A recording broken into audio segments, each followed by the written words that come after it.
Nebraska.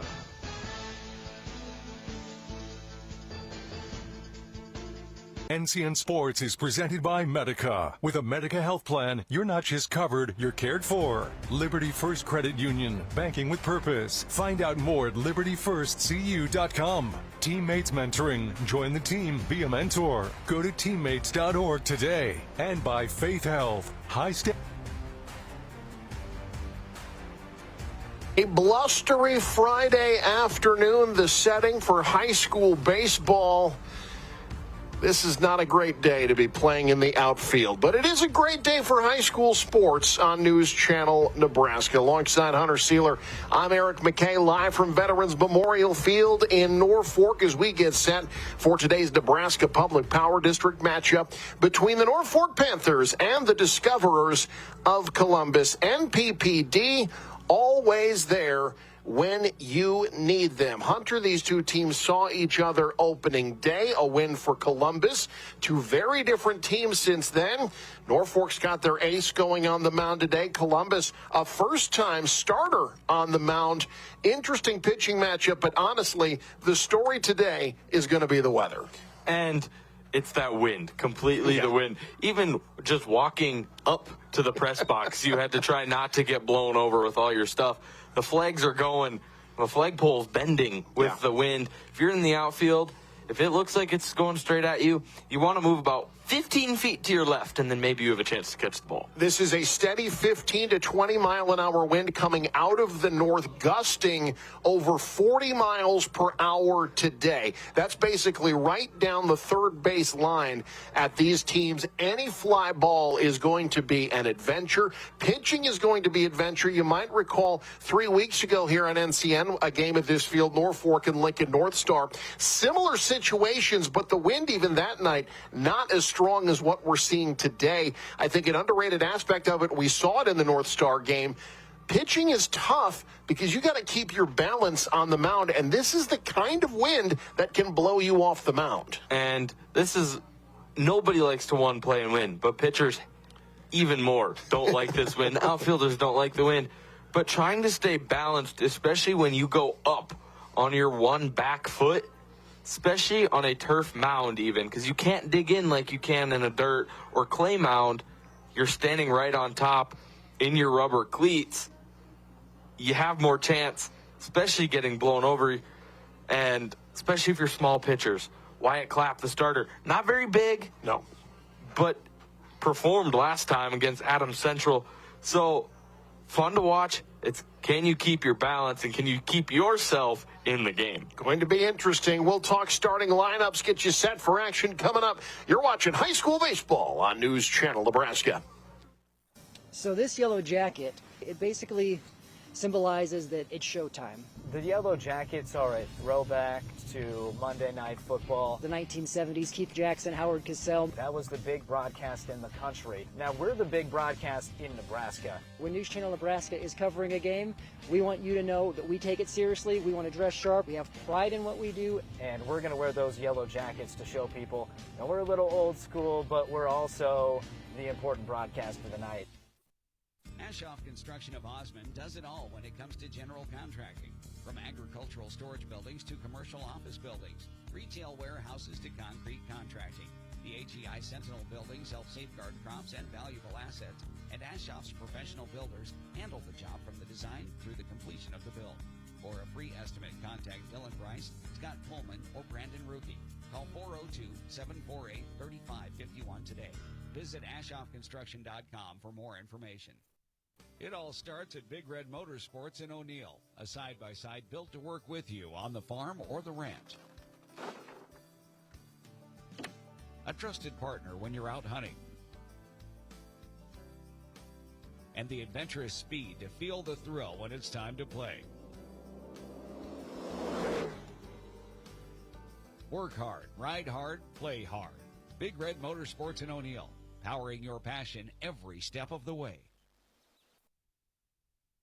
Behind every switch you flip, innovation is at work. NPPD is using advanced technology to generate and deliver the reliable energy you have come to expect, like AI-driven platforms to optimize energy generation, drones for infrastructure inspection, advanced metering for faster outage detection, and helping advance carbon capture and sequestration technologies. It's not just electricity we are delivering, it's innovation, powering the state, empowering your life. Nebraska Public Power District. Superior healthcare never settles. It constantly expands access. It finds ways to do even more for more people. At Faith Health, formerly Faith Regional, our newly refined brand represents decades of commitment, advanced care, and forward progress. Our name and brand have changed to reflect who we are today and where we're going. But what hasn't changed is everything that makes us Faith. Our people, our mission, our excellence, our local heart. Rooted in faith and driven by innovation, Faith Health offers comprehensive medical services that transform lives and strengthen our communities. Faith Health. Higher standard, higher calling. Visit faith.health today to learn more or to schedule an appointment. Let's talk school spotlight for these two teams here. This matchup between Norfolk and Columbus, the Discoverers, coming up after a semifinal appearance in the Heartland Conference tournament this past week. For head coach John Reedmiller in his third year at the helm of the program, he's a Columbus grad, actually a football player in college, played O-line at Midland. They're 6-7 on the year. Have made 3 trips to state all-time, most recently in 2021. Meanwhile, the Norfolk Panthers head coach Sean Wetterberg, 5-9. They too went 1-1 at the Heartland Conference tournament, lost to Lincoln North Star, and then ended up beating Fremont in a consolation game. 5-9 on the year, trying to make their first ever trip to state. It has been over 2 decades since they've finished a season over 500. But they've got a lot of young talent. A lot to be excited about, hoping to get the win here today against Columbus. We'll get starting lineups and the first pitch coming up. You're watching Norfolk versus Columbus baseball on News Channel Nebraska. NCN Sports is brought to you by Western Oil. Stop at your nearest Speedy Mart or Good to Go convenience stores today. And by The Carpet Shop, providing quality residential and commercial floor covering and installation for almost 50 years. Hey, it's me, one of those students on the waiting list for a teammate's mentor. I've heard teammates is so fun and awesome. You get to talk, laugh, play games, and hang out with a positive, caring adult once a week at school. Teammates help students believe in themselves, and 97% of mentees are proud to be a part of it. I'd love to be one of those mentees, but we need more mentors. So if you got an hour a week to be someone a student like me can count on, go to teammates.org today. Join the team. Be a mentor. NCN Sports is brought to you by Scotty's Ranchland Foods, Highway 20 in Valentine, Nebraska. The J Sports Bar and Grill, nothing but good times at the J. And by Albion Thrifty Way. Be sure to shop local today at Albion Thrifty Way. Here, in the heart of our communities, we observe the banker in their natural habitat. Watch as they greet customers with genuine smiles and guide them through life's milestones. Observe as they build relationships, supporting small businesses, neighbors, and communities alike, and on occasion, assisting even the most loyal of customers. Rooted in community, they thrive by focusing on what truly matters: trust, relationships, and helping others grow. Elkhorn Valley Bank, there really is a difference. 20 kids, 1 SUV, and 1 mission. Snacks. Speedy Mart is where the snack squad rolls deep. Whether it's before the first pitch or after the final out, we've got drinks, treats, and all the fuel to keep your team going strong. Speedy Mart convenience stores. Quick, convenient, and always ready when the team rolls in. Speedy Mart. Snack strong, play strong. Superior healthcare never settles. It constantly expands access. NCN Sports is brought to you by Western Oil. Stop at your nearest Speedy Mart or Good to Go convenience stores today. And by The Carpet Shop, providing quality residential and commercial floor covering and installation for almost 50 years.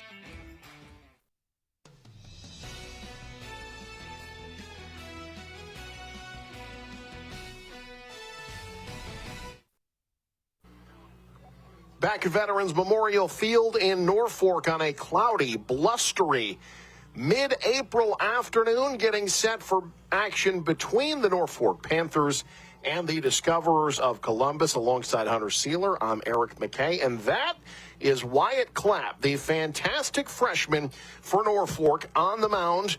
You saw him a week ago here on NCN pitch a dandy against Adams Central. That 3.06 ERA of his takes into account a rough start to the year. Over his last 3 outings, Hunter, he's gotten better every time. Just a 1.93 ERA in his last 3 starts, all victories. And that's just the experience, your growth. You're starting on the mound on varsity as a freshman. That first start, always going to be a little bit rough. The nerves, just got to shake it off because you're playing for the name on your jersey and you want to perform. It's a lot of pressure as a freshman, but he showed why he's so good at what he does, especially in that Adams Central game against a team that hits well. Had a no-hitter through 5 2/3. Coach Sean Wetterberg described him as a beast afterward. I think Adams Central would agree with that assertion. Meanwhile, you see the Columbus starting lineup brought to you by Medica. With a Medica health plan, you're not just covered, you're cared for. Good production at the top of the lineup. You know, the interesting thing about this game, this is game 4 this week for both of these teams. So you're going to see the bottom of the order, some different players, some new names, some guys who've been maybe more pinch hitters stepping in. I think that puts the pressure on the top of the order maybe to be a little bit more productive than they normally would. And there's a reason all these players are on varsity anyway. So, again, you look at the stats. They may not have been performing, but it's baseball. Exactly. You never know what's going to happen. So even if they're batting under 200, they're still in the lineup for a reason. Connor Cameron leads things off, swinging first pitch right to Magnuson at third, over to first in time for out number 1. I think that will be the one throw that you'll see today that won't be affected as much by the wind. Essentially wind at your back going from third to first. And for the ease of third baseman, the harder throw across the field, it's going to feel nice to not have it banana and have to aim 5 feet further than you want to. Now up for Columbus, Cash Urkowski. Batting .360 on the year coming into today. Takes a strike. 1 ball, 1 strike to the right fielder for Columbus. .414 on base percentage. He's driven in 5. Squares to bunt. Drops a beauty down the third base line. No chance. Infield single. Columbus has their first base runner. That was a beautiful bunt. Kind of not a very fundamental bunt. It was a little sloppy at the plate, but got the bat out there, didn't push it, let the bat eat it. You always see the drills of the lacrosse. Catch it. Sure. You don't want to push it, and that's what you saw there from Urkowski. Just put it out there. So Urkowski on first.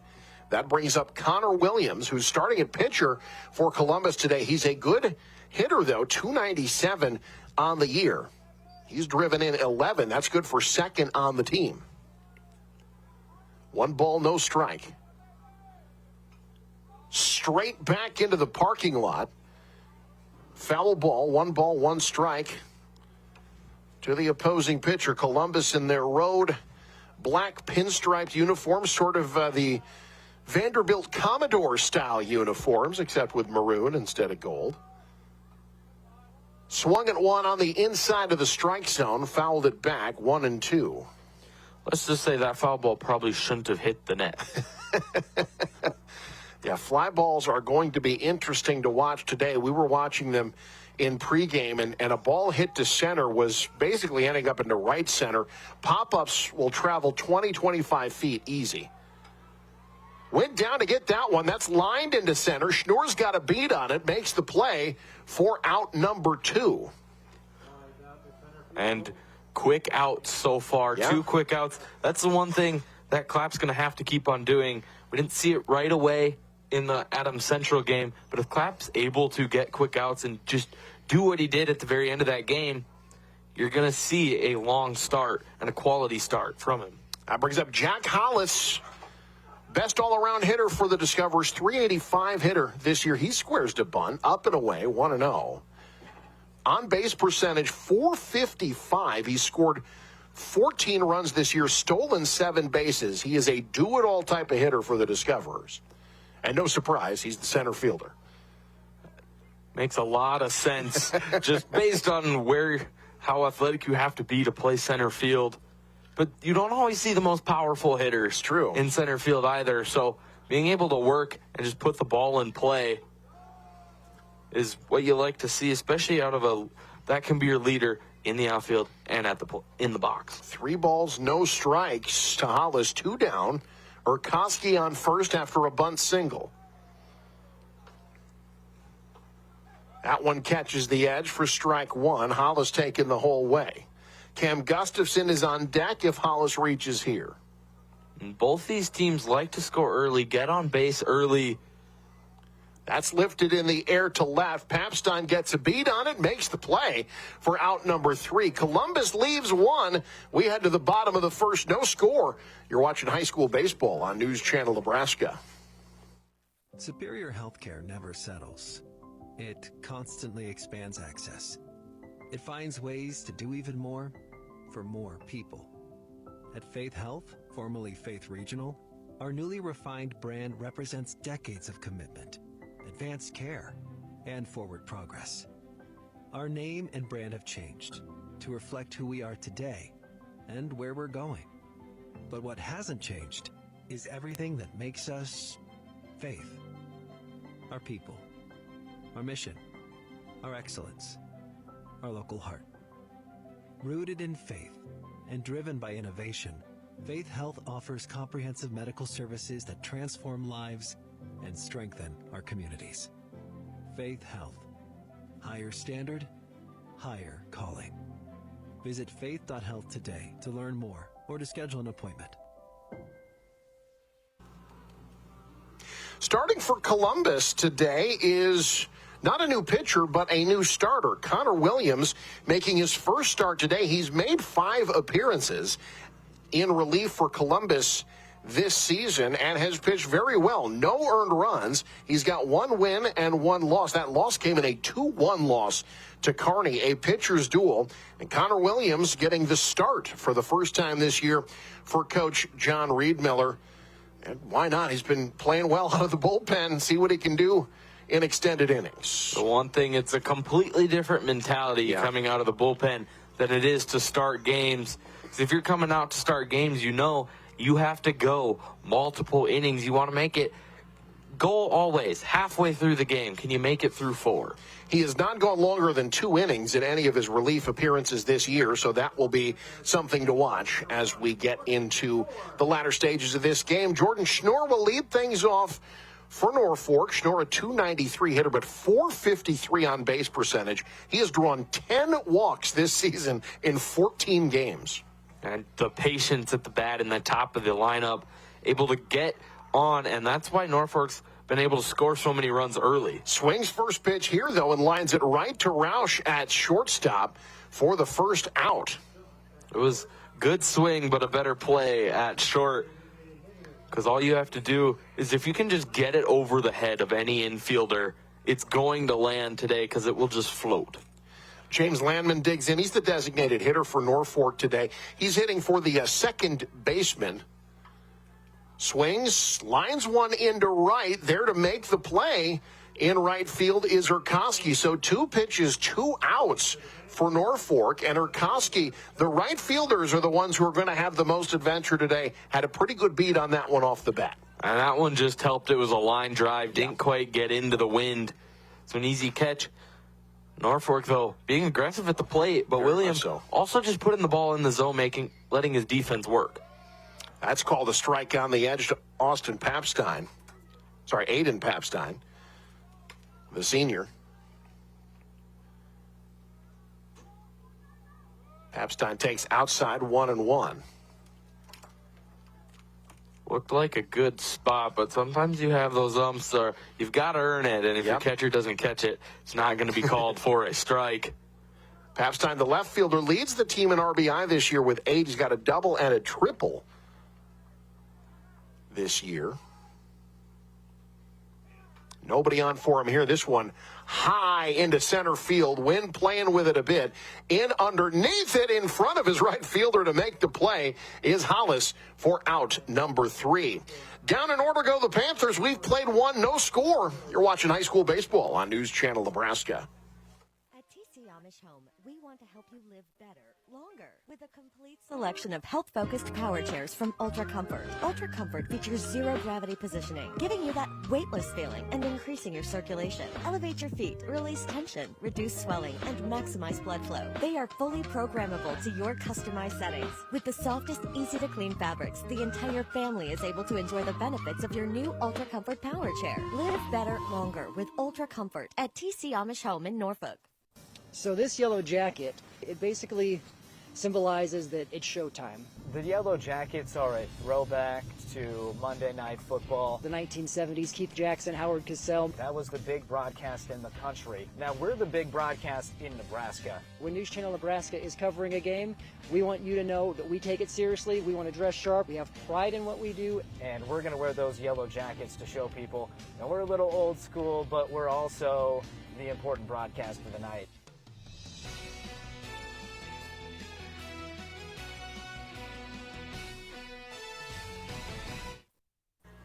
Second inning about to get going here at Veterans Memorial Field. Our game brought to you in part by Yankton Medical Clinic Norfolk, where they're building a legacy, one patient at a time, one generation at a time. From family practice to expert specialists, they're here for you today and every day. Alongside Hunter Sealer, I'm Eric McKay on a cold, windy day in Norfolk. No score after a first inning that saw, I don't even think, 20 combined pitches. We start the second. Both of these teams very aggressive on balls in the zone. And part of it's just, you kind of said it during the break, they're playing like they don't want to play today. Yeah, this is cold weather baseball. A lot of times it's just, if it's in the zone, I'm swinging because we don't want this game going 4 hours. Gustafson squares to bunt, got underneath it, though. Quickly 0-2 to the discoverer first baseman. And the one thing he has to watch out for when he does bunt, he can't throw his bat onto the field. You've got to try to keep it. You can drop it, but he kind of threw it out there and literally threw his bat at the ball. Got to hold on to it for just a little bit longer. Gustafson, the team leader in RBI for Columbus this year with 14, a 240 hitter, but 4 doubles. He's got a home run this year, one of 2 for the Discoverers this season. I don't think he'll add on to that home run total today. Not if you're going to hit it to left, he's not. That one hit him. Gustafson plunked till head down to first on the HBP. That is a happy player down the line to be hit. Cheering right out of the box, almost doing high knee kicks on his way down to first. He was enjoying himself on his way down to first. Not one of the more dangerous base runners on this team, does not have a steal this year. That brings up Leighton Braithwaite, the left fielder, squares to bunt. Good spin on that one, rolls foul. Nice job by the third baseman, Magnuson in Norfolk, understanding that thing had a little spin on it and letting it roll across the line. It is a good spot for that bunt, but pushed too much towards third base, added too much of that side spin, and Magnuson able to see the spin off the bat. One of my favorite plays I had when I played at first base. Needed to get out of an inning. A kid hit a ground ball on a dirt field. It spun all the way down the first base line. Didn't touch it. Went foul right before it hit first base. You see our replay there on the good heady play by Magnuson. That brought to you by Mead Lumber, making you feel at home from design to finish. Also by Madison County Bank, here to help you grow. Braithwaite got over top of that bunt attempt. It was ruled a foul tip, though, so 0-2 the count. In the dirt, nice job by Alex McShonsif to stay in front of that one. That's that breaking ball with a little extra break today. But if you can get that to land, nobody's going to hit it because it's going to almost have to start that inside and one outside. The 1-2, boy, he almost tried to do that there. Stayed high, 2-2. It's kind of the same thing last week. He just has to find that pitch get it in the zone. With the wind, it will be a little more difficult, but once he finds it, he did well last time. 2 balls, 2 strikes, popped straight up in the air. The wind carrying this well into foul territory and over the Columbus dugout. That ball, that was going straight up. That gives you an idea of just how strong this wind is. That ball must have traveled 60 feet to the right. And you could see the dugout of the Discoverers just up, eyeing it, and then all covering their heads because they didn't know when it was actually going to fall. So he stays alive. 2 balls, 2 strikes. Runner at first, nobody out. Runner goes. Ball outside. Throw is in time. Oh, the tag missed. And in with his first steal of the season is Cam Gustafson. That was a good throw. The tag looked good. And even with the wind slowing you down as a runner because you're running almost directly into it, it was a good stolen base. The ball came out. That was why. Now back to live action. Popped up on the infield. Ball dancing around underneath it. Veer gets to make the play for out number 1. So Braithwaite pops out to short. Gustafson at second after the stolen base. 1 away for Carter Renteria, the catcher for Columbus.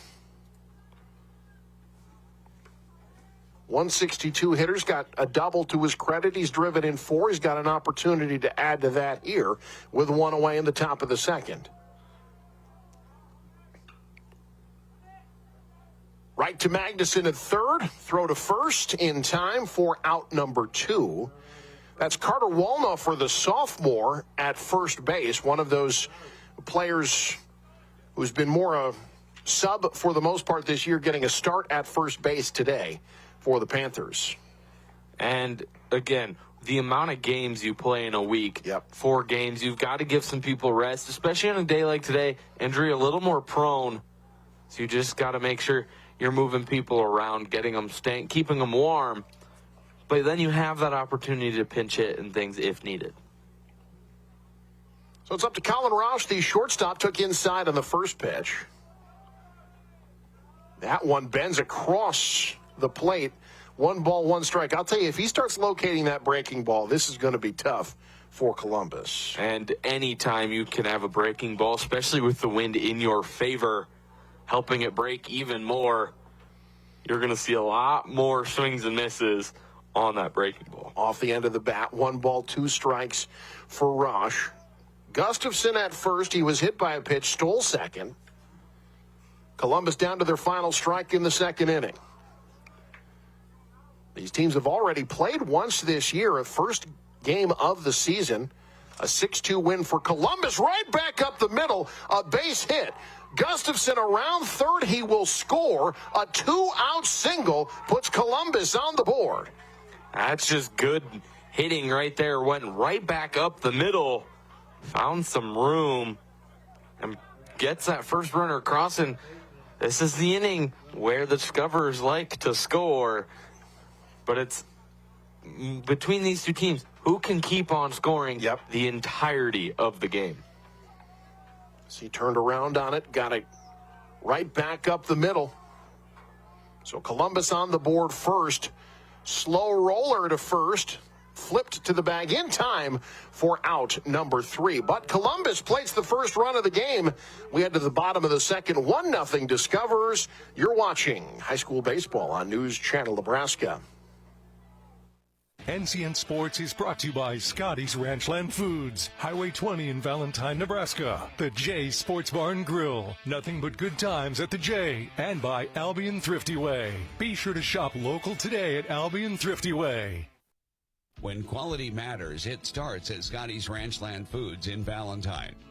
They're known for the highest quality beef, carefully aged to perfection, alongside fresh, vibrant produce, and a deli famous for fresh, never frozen fried chicken. It's quality you can see. Home of Scotty's Meat RX. Scotty's Ranchland Foods in Valentine, Nebraska. A better cut every time.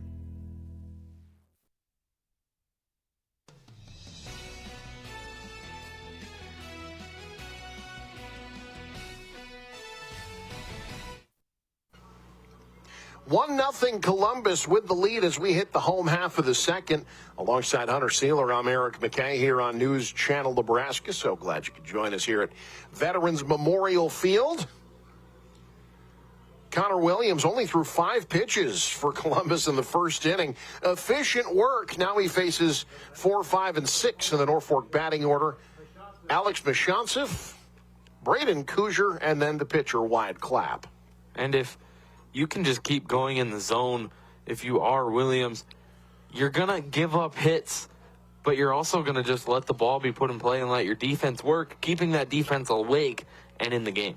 Mishantsif takes a ball fresh off of hitting the Norfolk's first home run of the season in their 11-4 win over Fremont in the Heartland Tournament.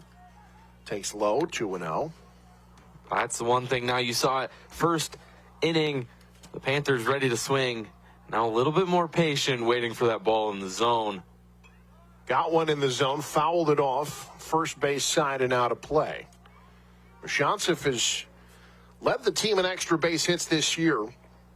2 doubles, 2 triples, and that 2-run homer against the Tigers on Wednesday. 2-1. Lifted high just into the outfield in right. Having to sprint to make the play is Lindhorst, the second baseman. Well done.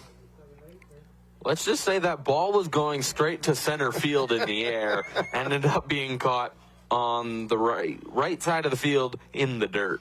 Yeah, it looked like it should have been a play for the first baseman when it looked like it was going to be a play for the center fielder. So one away, the batter Braden Kuzier, the right fielder. Mentality at the plate. You have to keep the ball low. Yeah. Have to aim just over the head of the infielders, or you're going to give a chance for anybody to make a catch. And when we say anybody, we mean anybody. Yeah. Kuzier takes a strike. He's been batting at .250 this year. 3 doubles, couple of triples as well.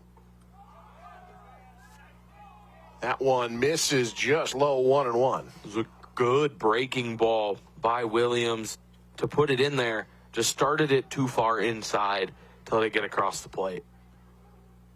The 1-1. Into center field. That'll be a base hit. Norfolk has their first base runner. Braden Kuzier just got it past the outstretched arm of Colin Roush, and Norfolk has one aboard.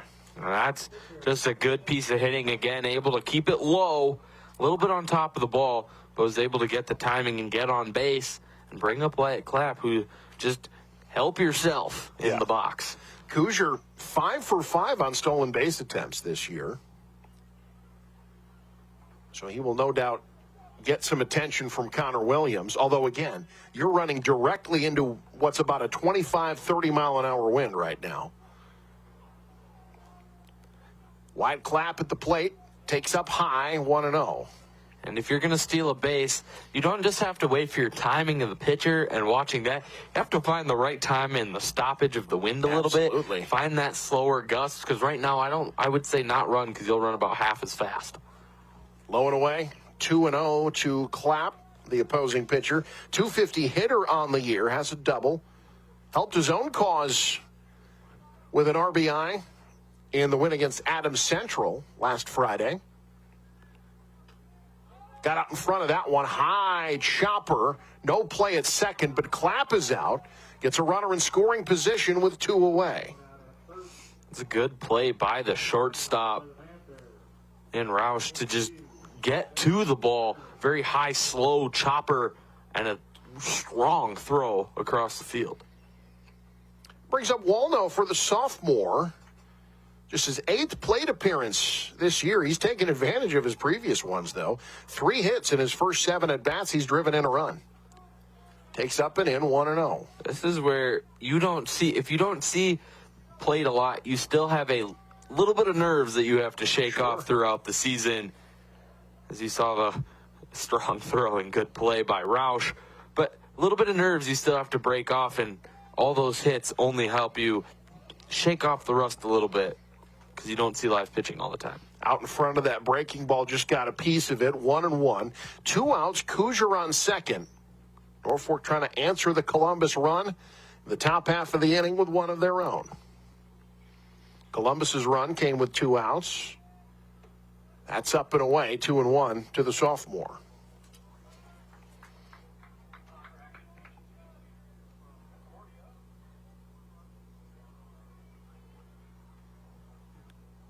There's Kuzier at second. Pretty good lead. Just foul third base side. 2-2.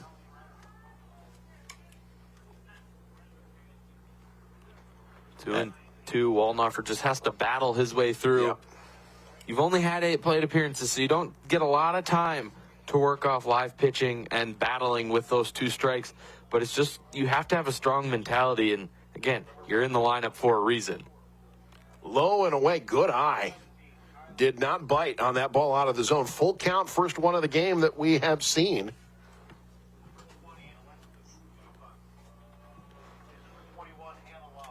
Three balls, 2 strikes, 2 outs. With a runner on second for Norfolk. Waldnoffer fouls this one out of play. We've got high school soccer starting on the field to our south. Lutheran High, Norfolk Catholic soccer getting set to take on Concordia, making the drive up from Omaha. Always fun when we've got double varsity events here at Veterans Memorial Field. It just gets you people at the field, so Yeah. you get to hear and pay attention to both sports at the same time, and it just brings everybody together. Waldnoffer draws the 2-out walk. Good eye from the sophomore there. So runners at first and second now for Magnuson, the third baseman. Magnuson batting 188, so not a very high average, but 6 hits, 7 RBIs, so will put the ball in play and score runners. When he does put the ball in play, it's generally been very productive for Norfolk, as you mentioned. 7 RBIs on 6 hits.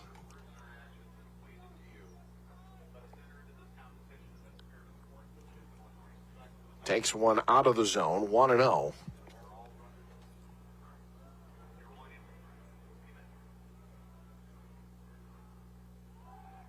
Throw to second to get Kuzier back. Now, here's a question I've always had.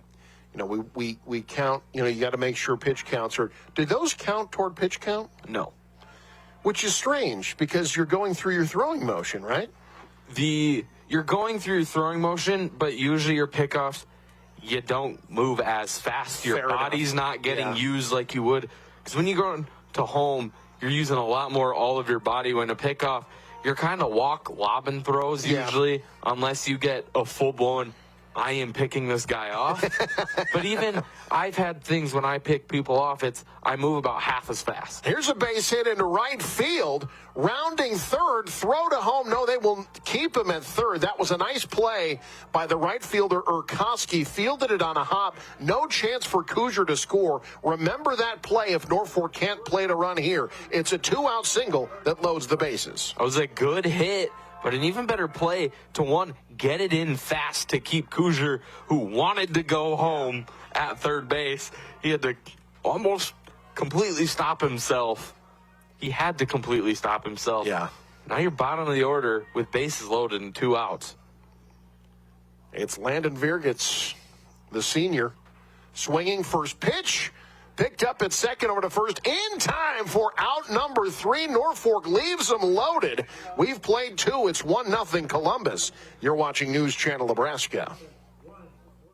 More than 1,900. Yes, our general surgeons, including Dr. Ryan Gary in Norfolk, performed more than 1,900 colonoscopies last year, helping to keep our community healthy. A colonoscopy is a simple, safe, quick, painless, and one of the most effective ways to prevent colon cancer. If you're age 45 or have a family history, it's time to schedule. Call the Yankton Medical Clinic Norfolk office at 402-844-8110. Colonoscopy screenings are one more way the Yankton Medical Clinic Norfolk location offers so much care so close to home. When quality matters, it starts at Scotty's Ranchland Foods in Valentine. They're known for the highest quality beef, carefully aged to perfection, alongside fresh, vibrant produce, and a deli famous for fresh, never frozen fried chicken. It's quality you can see. Home of Scotty's Meat RX. Scotty's Ranchland Foods in Valentine, Nebraska. A better cut every time.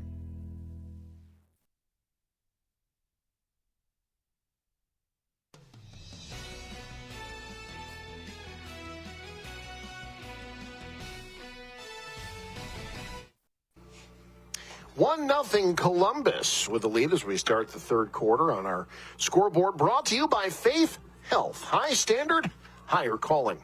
Alongside Hunter Sealer, I'm Eric McKay. A tough spot for Norfolk. You load them up with 2 outs. They leave all 3 on base. And again, remember that play and right by Cash Urkowski. If Norfolk isn't able to take the lead in this one, easily saved a run with his play in right field. And it was just smart one. Even if it was short, you just get it in, because then you do scare the coaches. You scare the runners a little bit to slow them down, because you don't know where that ball is actually going to go, especially with this wind. Again, that wind comes down to everything today. Connor Cameron swings first pitch for the second straight at bat, fouls it off. He grounded out to third his first time up. That's just the want to put the ball in play, because again, back to the wind. Anything can happen. Young man used to being on base. His on-base percentage, .478 coming into today. Takes outside. No, right on the edge of the plate. My apologies, 0-2. So Cameron down 0-2. Top of the order for the Discoverers here in the road half of the third inning. That one just misses 1-2.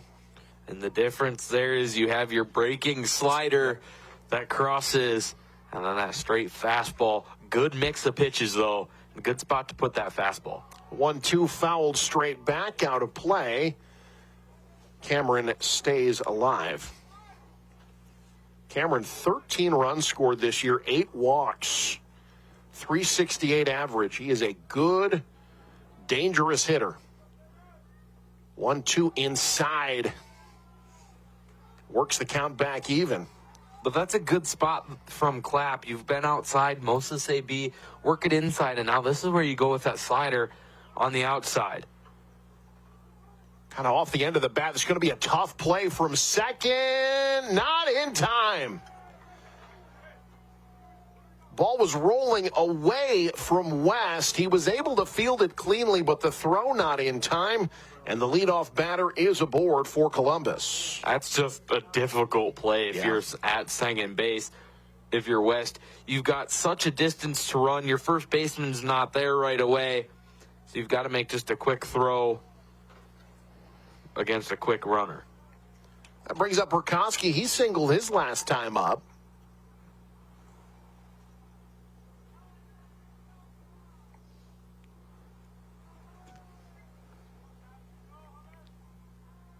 Singled on a bunt. Looks to square again. Up out of his stance, Mishantsev. No throw. 1-0 the count. One thing you'll see a lot more now, that fake bunt steal, because then you can put the bat in front of the eyes of the catcher, either make him miss the ball or not be able to see as that bunt's put down. Right down the third base line in time to get him out at first, but the runner advances now in scoring position with 1 out. That's a sac bunt for Urkowski. That brings up Williams. And that, again, a really good bunt by Urkowski. And good play, good bunt. Move that runner over. Even could have been another play if Magnuson wasn't able to get a clean bare hand on the bunt. Squaring to bunt again. Look out, up and in. 1-0 the count to Williams. It's the one thing scary when you bunt. You're literally putting your face into the ball. So anything that comes at your bat is even scary because it's a lot closer than it usually is to your face.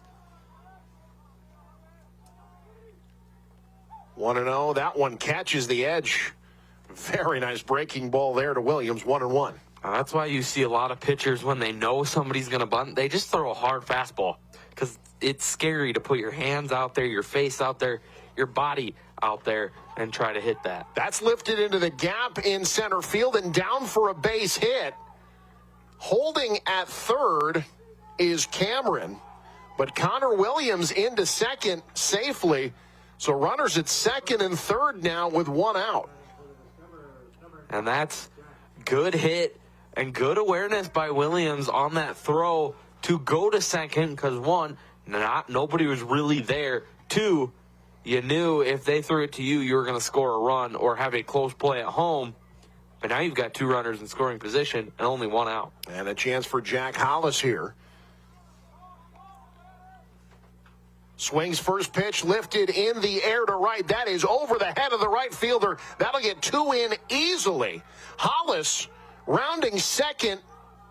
He is into third, sliding. It's 2 RBIs on a triple by Hollis. Columbus extends their lead to 3-0. And beautiful swing. Got that on the line so the wind didn't affect it, and it just flew. You knew off the bat that was going to go the distance. Yeah, and playing a little bit in was Kuzier. He could not catch up to that over his head, rolled all the way to the fence. Discoverers in business, up 3-0 with just 1 out. Up high 1-0 to Cam Gustafson, hit by a pitch and scored last inning. Gustafson had a grand slam against Lincoln East. That one just foul. First base side. He wanted that one because you get that down the line, that's a run. Yeah. And it was close, especially of a, I don't want to say unexperienced, but a less experienced first baseman at the varsity level playing. Not always going to know how to read those dives and different things like that. That one popped up over the press box, out of play. Gustafson down to his last strike. As we get another look at that triple by Jack Hollis.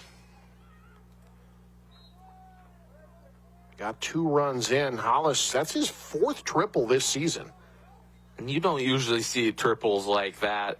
It's the speed and the ability to just hit it over the head of the outfielders. Because those combinations are, you can just keep on running. And out of the box, you turn into batter to runner at the snap of a finger. This is hit well into center, getting a beat on it. Schnur underneath it makes the play. Hollis will tag and will score. So it's a sac fly. Columbus extends their lead now 4-0, 2 outs in the top of the 3rd. Putting at-bats together, it's all you have to do, especially against a pitcher like Wyatt Clapp, who is coming off a really good appearance, but struggling in this one, just letting up too many hits, leaving the ball in the zone too much, not mixing his pitches as well as he did in his last start against Adams Central. So 2 outs, the batter's Braithwaite. He popped out to short his last time up.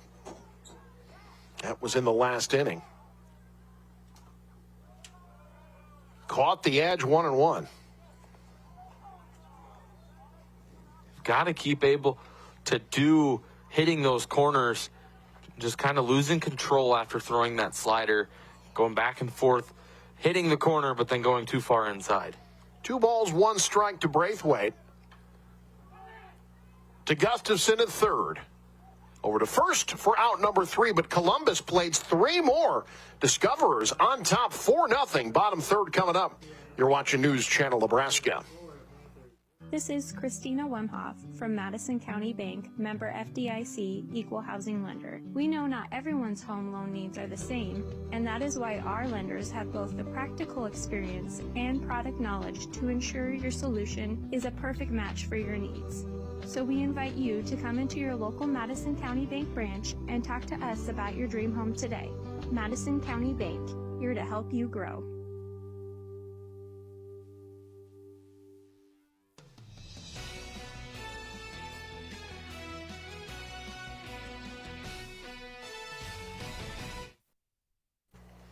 Four runs on 5 hits for Columbus. No runs, 2 hits for Norfolk as we start the bottom of the 3rd alongside Hunter Sealer. I'm Eric McKay. Hunter, Wyatt Clapp coming into today had been virtually unhittable. At least he was through 5 2/3 last time against Adams Central. Columbus, though, has done a nice job locating the balls in the zone, lifting them into the outfield and manufacturing when they're able to get runners on base. And it's been too many pitches left in the zone from Clapp, and doesn't have the ability like he has in the past to mix the pitches between his slider and fastball. He was really good at it against Adams Central in finding the zone, finding the corners, and doing things like that. In this one, he's leaving the slider in the middle of the zone, then going outside with the slider, inside with the fastball. He's just being predictable is what's happening right now. And when you're predictable as a pitcher, good teams catch on, and that's what's happening so far. Columbus has been pretty good this year, 6-7. They had a rough stretch in March where they lost 5 in a row. Winners of 4 of their last 6, trying to get back to 500. Meanwhile, top of the order up for Norfolk, it's Schnoor. I knew that was going to happen. These two teams have very different uniforms, but they're both maroon teams. It's inevitable. You'll mix them up at some point. Especially when we're looking at our computers at the stats. Yes. Pretty much looking at the same thing if you don't have the right logo in front of you. 1-1, the count to Schnoor takes on the outside edge. Williams has acquitted himself pretty well. But again, this is the first time he's gone longer than 2 innings this season. That one low and away. 2-1, the count to Schnoor. And right now, I don't think that's affecting him at all.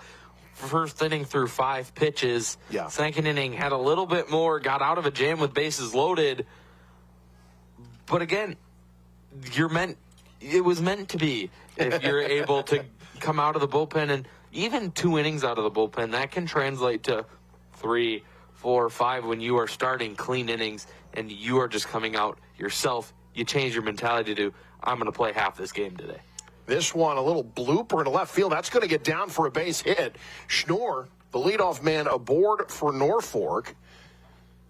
So Norfolk gets a base runner right away as they try to chip into this 4-run deficit. There you can, a little bit of the wind to help push that one in. It was going to be a hit, I think, either way. Sure. Just based on where left fielder was playing. But the wind kept that one short. Schnoor, good base runner, 7 steals coming into today. Landman digs in. He lined out to left, or rather to right field, my apologies, his last time up. Schnoor will be garnering a lot of attention from Williams here. A lot of attention, but right now I would not be trying to run the base. Look at the flag. It's almost completely horizontal and parallel with the ground. It's windy. And I don't know. I like to watch our field umpire's beard, see where that's at, and decide if that's when you can run or not. And right now, that's almost horizontal with parallel with the ground, too. So I'd say maybe stay at first base. 0-1, the count to Landman after the foul out of play. Back to the bag is Schnoor. Schnoor on first, Landman, then Papstein. Top 3 in the order for Norfolk. That one up and outside, 1-1. Second time through the order. Need to be a little bit more patient if you are Norfolk. Make Williams throw it into the zone. Make him throw it to you instead of letting him throw around you and you swinging and missing. This one lifted, runner went. He'll have to retreat. This one, drops. That dropped in fair territory. Dropped in fair territory, but catcher was in foul territory when he touched it, and he wasn't past third base. But it is where the ball is touched, not where the player is standing. So close call, but foul ball. So a new life. Looked like a hit and run was put into play. Yeah. And just not executed. Now the 1-2 fouled straight back into the net. Watch it again here.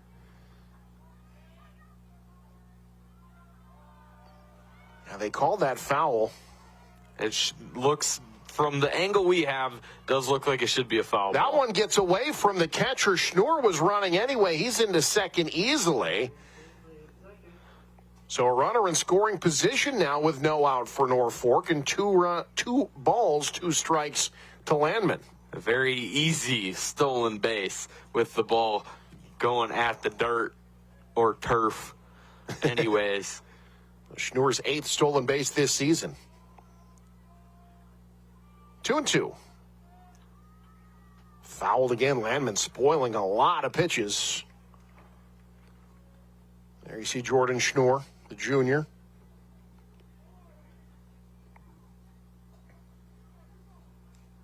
This is a good battle in the box now for Landman with that runner in scoring position. This one lifted in the air. That'll end up drifting well foul. It did not start in foul territory, but the wind pushed it over the fence on the first base side. Still 2-2.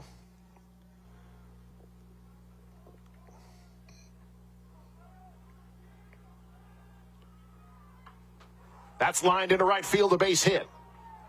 Fielded by Urkowski. Schnur rounds third. He will hold there. That's the second time we've seen Cash Urkowski field one on the hop that keeps the runner from scoring from third. But Norfolk, runners at the corners with nobody out. And the no outs is the reason you hold that runner at third. You do not want your first out of the inning to be at home. That is devastating, kills the momentum. And right now, no outs, you've got runners on, and you're getting to the middle of your order. You can be a little bit more patient on the bags and trust the bats. Landman has stolen a base this year. Not much of a lead off first, though. They'll throw back to first anyway. Papstein, the left fielder, digs in. The lefty flew out to center his last time up. As you get another look at that line drive base hit. But fielded well by Urkowski again. This one is lined into center field. It is lacing into right. That's going to get passed into the gap. One run is in. They're sending Landman from third. He will score as well. It's a two-run double for Aiden Papstein. And that's taking the ball to a gap and right where you needed it to be. You got the runners around. The outfield and cutoff men threw to third thinking that Papstein was going to take that base to third. Right there, getting around the ball and just finding the right center gap enough to bring two across. Papstein, the first Panther with 10 RBIs this season after that swing. Strike called there to Mishantsev. He popped out to second his last time up. It was a good breaking ball. Started at the head and broke into the zone. Still nobody out. Mishantsev foul tips that one off home plate. 0-2. And he had a grand slam, or not a grand slam, he had a home run, my apologies, in Fremont in the Heartland tournament. They won that game 11-4. It's a consolation game after they lost to North Star. Navigators got a bit of revenge in the 8-9 game. Ground ball fielded cleanly by Roush. Runner over to third, one out. Now that's just doing your job right there. You had no outs. You had a runner on second. Just move him over.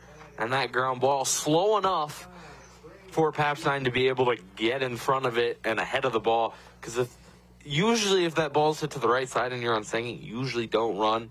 But where Papstein was at and where he was able to get to, he was ahead of the ball enough that he was able to take third. So runner at third with one out for Kujar, who singled his last time up last inning.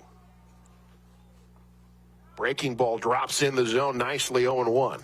And that's the breaking ball in an 0-0 count. You just let it be. It's not something you're going to be able to hit unless you can get your hands inside and almost take a golf swing at it. The 0-1 to second. This will score a run. Norfolk back within one. Kept that to the right side. It's an RBI ground out for Kujar, and it's 4-3. And again, Norfolk just putting ABs together and doing what they need. You got three runners on after three straight hits, and then you move your runner on second over, and then you just put a ground ball to the right side and bring another guy over and bring in the run. So just being able to do your job is what the Panthers have been able to do so far. Clapp lifts one in the air to right. It is bobbled and handled by Urkowski for out number 3. But Norfolk gets 3 back. We've played 3 innings, 4-3. Columbus with the lead. You're watching high school baseball on News Channel Nebraska. Superior healthcare never settles. It constantly expands access. It finds ways to do even more for more people. At Faith Health, formerly Faith Regional, our newly refined brand represents decades of commitment, advanced care, and forward progress. Our name and brand have changed to reflect who we are today and where we're going. But what hasn't changed is everything that makes us Faith. Our people, our mission, our excellence, our local heart. Rooted in faith and driven by innovation, Faith Health offers comprehensive medical services that transform lives and strengthen our communities. Faith Health. Higher standard, higher calling. Visit faith.health today to learn more or to schedule an appointment.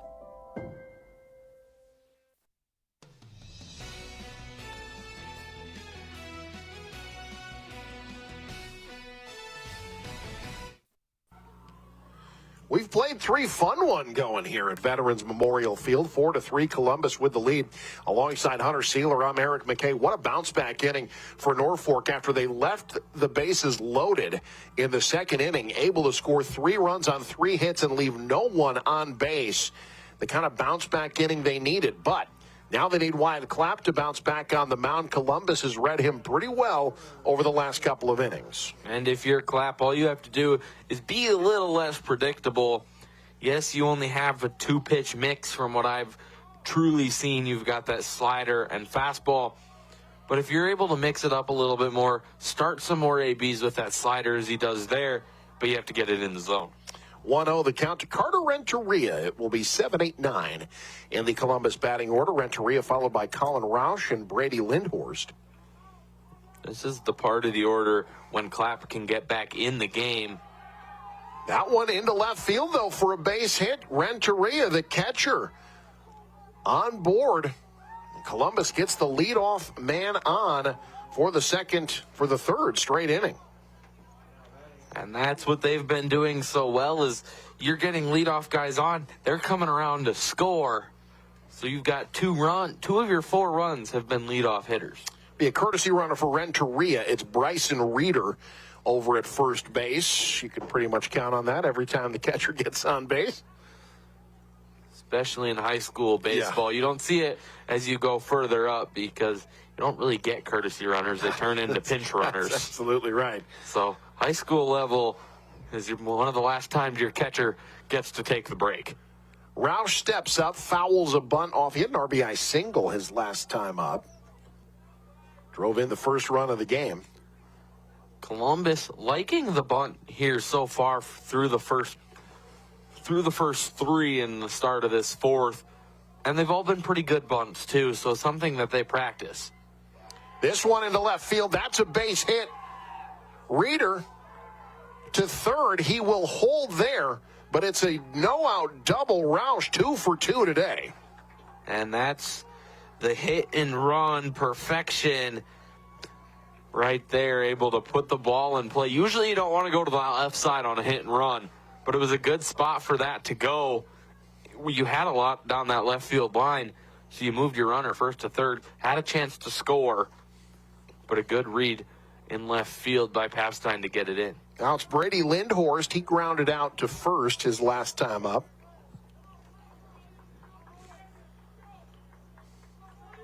The 0-1 gets the bunt down first base side. They'll go home with it in time. They got him. Reeder out. That's a great throw by Clapp. Lindhorst to first on the fielder's choice. Roush over to third, but Norfolk saves the run. That's a suicide squeeze there as you watch it here. A good spot for that bunt. Clapp an even better throw. That's a great throw. And you see it. I don't know. It's close. It's very close. But you needed, especially in this part of the game, let's play a safety squeeze. Not as much of a suicide squeeze. Safety squeeze. That runner stays back just a little bit, waits for that throw to first. So back to the top of the order for Columbus. Connor Cameron takes low and away. He singled and scored last inning. 1 for 2 today.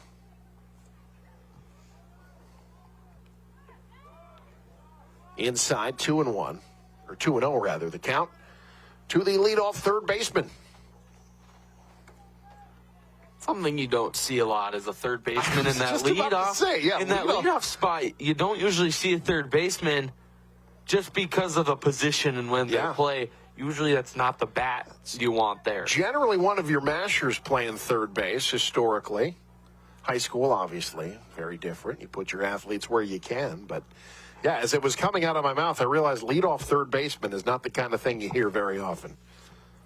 This is probably one of the first leadoff first basemen I've ever seen. I have seen it before, just because if you do have a really fast and athletic third baseman, you kind of play two shortstops on that left side. Yep. You play a shortstop, you play a third baseman that kind of acts like a shortstop, which truly advantage that left side. Meanwhile, Cameron draws a 4-pitch walk, so Columbus has him loaded with 1 out for Kasherkowski. And nobody truly getting ready in the bullpen for the Panthers. Did see some movement over there earlier, and as I say that, we've got a guy going over there to warm up. Yeah, we'll see if Clapp is able to get out of this jam. The 0-1 grounded off of Clapp's glove. This will get 1 run in. Clapp thought he had that one. It bounced off his glove to the second baseman. So 1 run scores. It's 5-3. 2 outs now for Columbus. I couldn't tell if it was off his glove or if it hit the mound just right either to bounce that way. But Clapp made a good effort to try to field that one. And it ended up working in his favor to get it out. First pitch swinging to short. Over to first for out number 3, but Columbus gets another one. They strand 2 through 3.5. It's 5-3 Discoverers. You're watching high school baseball on News Channel Nebraska. Hey, it's me, one of those students on the waiting list for a teammate's mentor. I've heard teammates is so fun and awesome. You get to talk, laugh, play games, and hang out with a positive, caring adult once a week at school. Teammates help students believe in themselves, and 97% of mentees are proud to be a part of it. I'd love to be one of those mentees, but we need more mentors. So if you got an hour a week to be someone a student like me can count on, go to teammates.org today. Join the team. Be a mentor.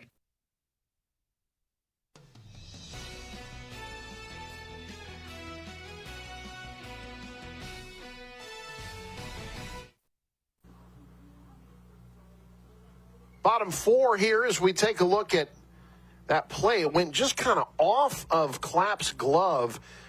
It's a good effort, but again, you look behind him. Mason West had a decent beat on that. Maybe a play for a double play there if that doesn't bounce off the glove. Again, you don't know that if you're the pitcher. Great effort. Ends up scoring a run for Columbus, and now some action in the Norfolk bullpen. They've got a righty and a lefty warming up.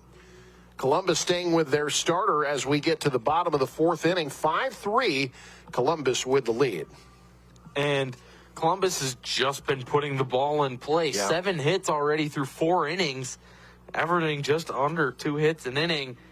And it's that big 3rd inning for both these teams. But now if you're Norfolk, you have the momentum. You held them to 1 with bases being loaded at one point. So now it's, can you get the ball in play? You were hitting Williams really well last inning. You did have warming up happening. So it's now, what can you do if you are the Panthers? Bottom of the order for Norfolk. Waldhofer, Magnuson, and Virgits. First pitch is outside, 1-0. So Waldhofer, he walked in the first inning, or rather the second inning, his first appearance.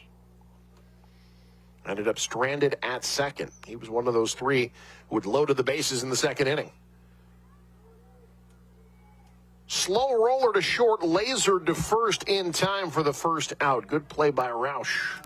And Roush, a very strong arm from that shortstop position. We've seen it a few times where he's able to just, it's a flat laser pretty much over to first base. So one away brings up Magnuson. He singled in the second inning. Ended up stuck at first. Outside 1-0. It's back to that good play that kept the run from scoring. Yeah. If you're in right field, in Orkowski. I mean, you think about that. He's really done that twice. Now, one of them did end up scoring, but, he doesn't make that play 5-4 instead of 5-3. It's a very different game here in the bottom of the 4th. The 1-1 to third. Fielded cleanly. Throw in time, 2 outs.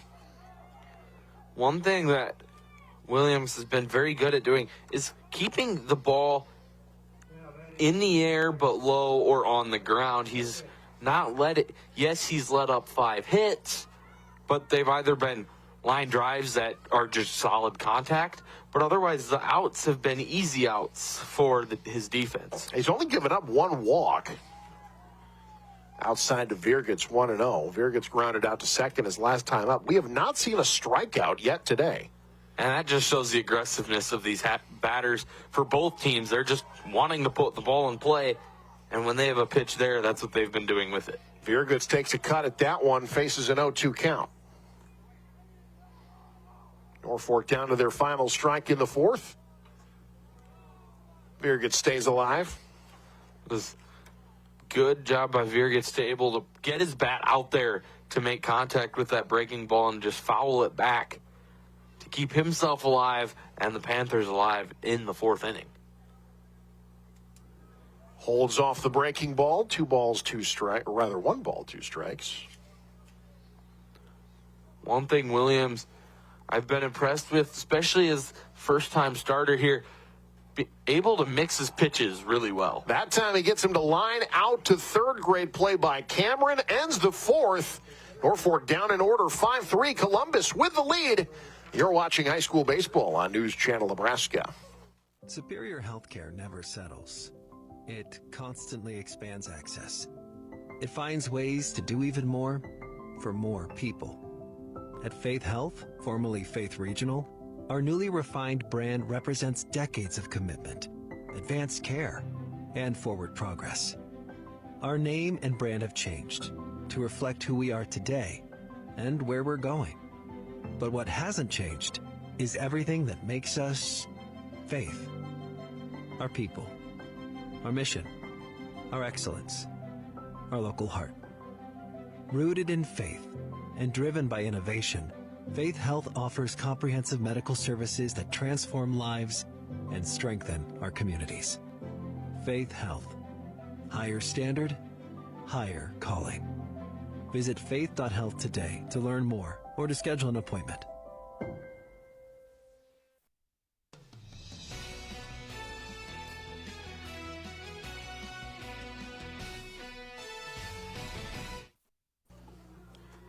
Windy Friday in Norfolk, 5-3 Columbus with the lead as we start the fifth inning. Alongside Hunter Sealer, I'm Eric McKay. Columbus will have the heart of the order. Jack Hollis, Cam Gustafson, and Leighton Braithwaite up for the Discoverers. Still Wyatt Clapp on the mound. Hollis, 1 for 2 today. He's driven in a couple of runs with a triple back in the third. This game, part of the Maroon Cup. These two rivals keep track of how they do against each other throughout the year in sports. And whoever wins the most sports against the other team gets to hoist the Maroon Cup trophy. Looks like it's probably going to Columbus this year. That's inside 3-0. Norfolk has not beaten Columbus in any boys' sport yet this year. That one catches the zone, so 2 balls, 1 strike to Jack Hollis. Now, it goes by sport. If it went by game, Norfolk would have a chance because of what Norfolk softball did this year. That one's inside. Hollis draws the leadoff walk. Norfolk softball 5-0 against Columbus this year. That is rude to your rival to beat them 5 times in one season. It's hard to beat a team once. To beat them 5 times in one season, it's number you don't see very often at any level. Norfolk also won in girls bowling and in girls basketball. That's a throw out at second. Attempted steal. Boy, Mashantsev, a bullet down to second base. Virgits gets the tag down, and Columbus loses their leadoff runner. Used a little bit of the wind there to help bring it back in. A very good throw, an even better tag at that to get it on the right arm. Wow, nicely done. Perfect tag. Meanwhile, 2-0 the count to Gustafson. Sac fly RBI. His last time up, he was also hit by a pitch. He has yet to register an at-bat today, but he's been productive. This one in foul territory, drifting toward the fence. Play made at the fence.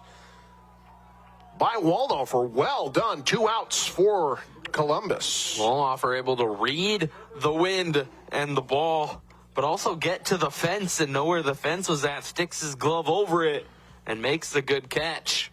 Great camera work there as well, so you can see how far that ball traveled in the air. The wind has been steadily blowing 15 to 20 miles an hour, gusting at times up to 40. This bunt popped up.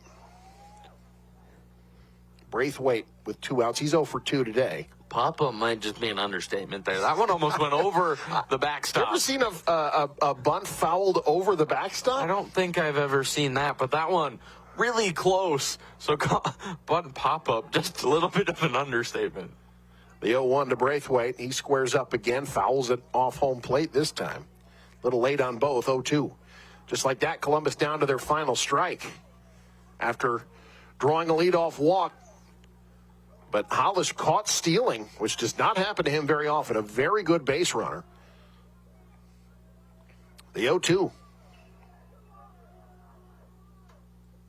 Lifted in the air to right, drifting into foul territory. Cougars there for it, though, and makes the play for out number 3. The first 1-2-3 inning for Columbus today. Through 4.5, 5-3 Discoverers lead. You're watching high school baseball on News Channel Nebraska. Big ideas, bold graphics, quality products you're proud to wear. That is Custom Sports.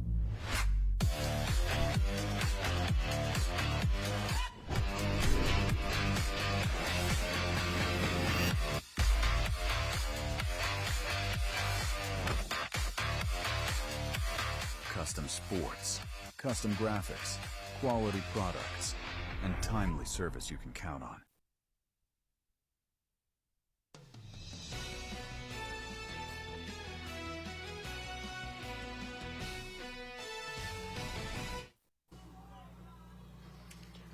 Good crowd on hand today. They are bundled up. This is not your typical April 17th day in Nebraska. Cloudy, windy, and cold. As you see high school soccer going on to our south. That's Norfolk Catholic Lutheran High taking on Omaha Concordia. Norfolk Lutheran High with the 1-0 lead there. Here it's 5-3. Columbus with the lead as we head to the bottom of the 5th. Staying with the starter, Connor Williams on for his 5th inning of work. He'll face the top of the order. It's the 3rd time today the leadoff man has been the leadoff man. Schnorr will dig in to start the 5th. And the last time the leadoff man was the leadoff man, 3 runs came across for the Panthers. So looking to get things started again and stay close. 2 runs. You just got to consistently put runs on the board, which is something Norfolk hasn't done all season. Schnorr grounds right to short. Throw in time for out number 1. Schnorr now 1 for 3 on the day. And that'll bring up Landman. Landman singled and scored in the 3rd. 1 for 2 today. Landman, one of the 2 arms that were warming up at one point in the bullpen for the Panthers. Down to just 1 arm over there as Landman steps in the box. Single his last time, trying to get things going for the Panthers. Maddox Magnuson warming up in the pen right now for Norfolk. That catches the outside part of the plate, 0-1.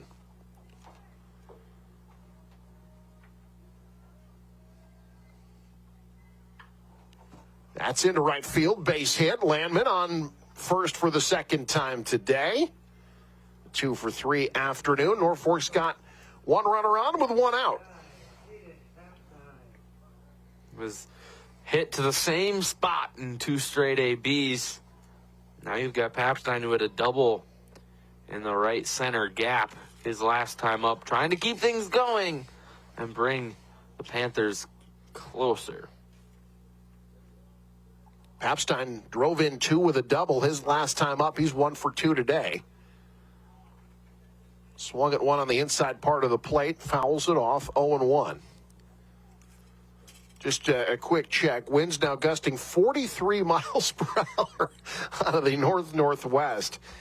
The wind chill at 38 degrees right now at 5:30 in the afternoon on an April 17th. That is a cold baseball game, to say the least. That's hand warmers in your back pockets. trying to just keep your hands warm, especially on your on the mound. Yeah. That's when your hands are in your back pockets and you're usually sitting on them in between innings. Credit to the camera crew here at NCN. Paul and Evan doing a great job in among the elements.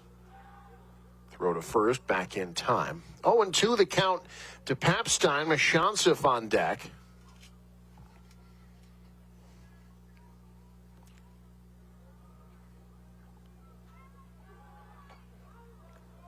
Throw back to first. After this game, Norfolk back home on Tuesday. Lincoln Northeast coming to town. Columbus back in action tomorrow. In the air to center field, Hollis makes the play for out number 2. That could also be another reason you're seeing a first-time starter. Yep. Is 5 games in a week. That's a busy week. They're at home against Lincoln Standing Bear tomorrow. Standing Bears had a nice year down in Class B, 9-5 coming into the weekend. Of course, one of the newest programs in the state. It's their second year of baseball. But 5 games, when you have that pitch count, and usually in a high school team you have like 3 main starters, Sure. and then some of your secondary guys, your longer relief guys. So here's one of your longer relief guys, middle relief guys taking the bump to start and having a solid first start of the season. Yeah, doing a really nice job. Mashonsif digging in. He's 0 for 2 today. He's got a 2-0 count. Landman on first.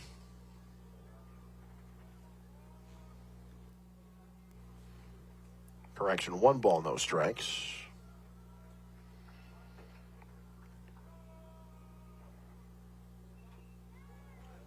Fouls off the breaking ball, 1-1. Kujar on deck.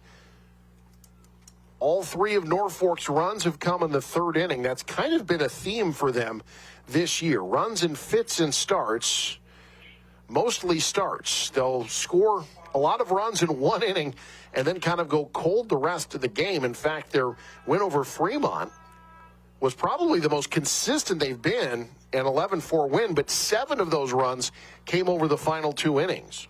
And if you're going to be a baseball team that's going to go far in tournaments and things like that, you have to be able to mix up when you have runs scored. You can't just score everything in 1 inning, because you face a team like Columbus. They see that number, oh, they've already scored now. Right. If we just keep the lead, we're fine. Yeah. Yeah, Norfolk has been scoring in bunches. They've not had a lot of games where they've chipped away at leads or spread their runs out over a number of innings. 1 ball, 2 strikes. Outside. 2-2 to Mashonsif, the catcher. Was 2 for 4, drove in 2, scored on that 2-run home run against the Tigers on Wednesday. That's into left field, base hit. Norfolk stays alive. Landman will hold at second, but Norfolk now with runners at first and second for Braden Kujar. That's what you like to see with 2 outs. Still putting the ball in play and being able to keep things going. But you look at both these teams, Norfolk has 4 different innings when they average more than 1 run. That's the 1st, the 4th, the 5th, and the 7th. And then you've got Columbus, who averages 1 run in the 2nd, and everything else there is under 1 run. That one just dribbles foul for Kujar.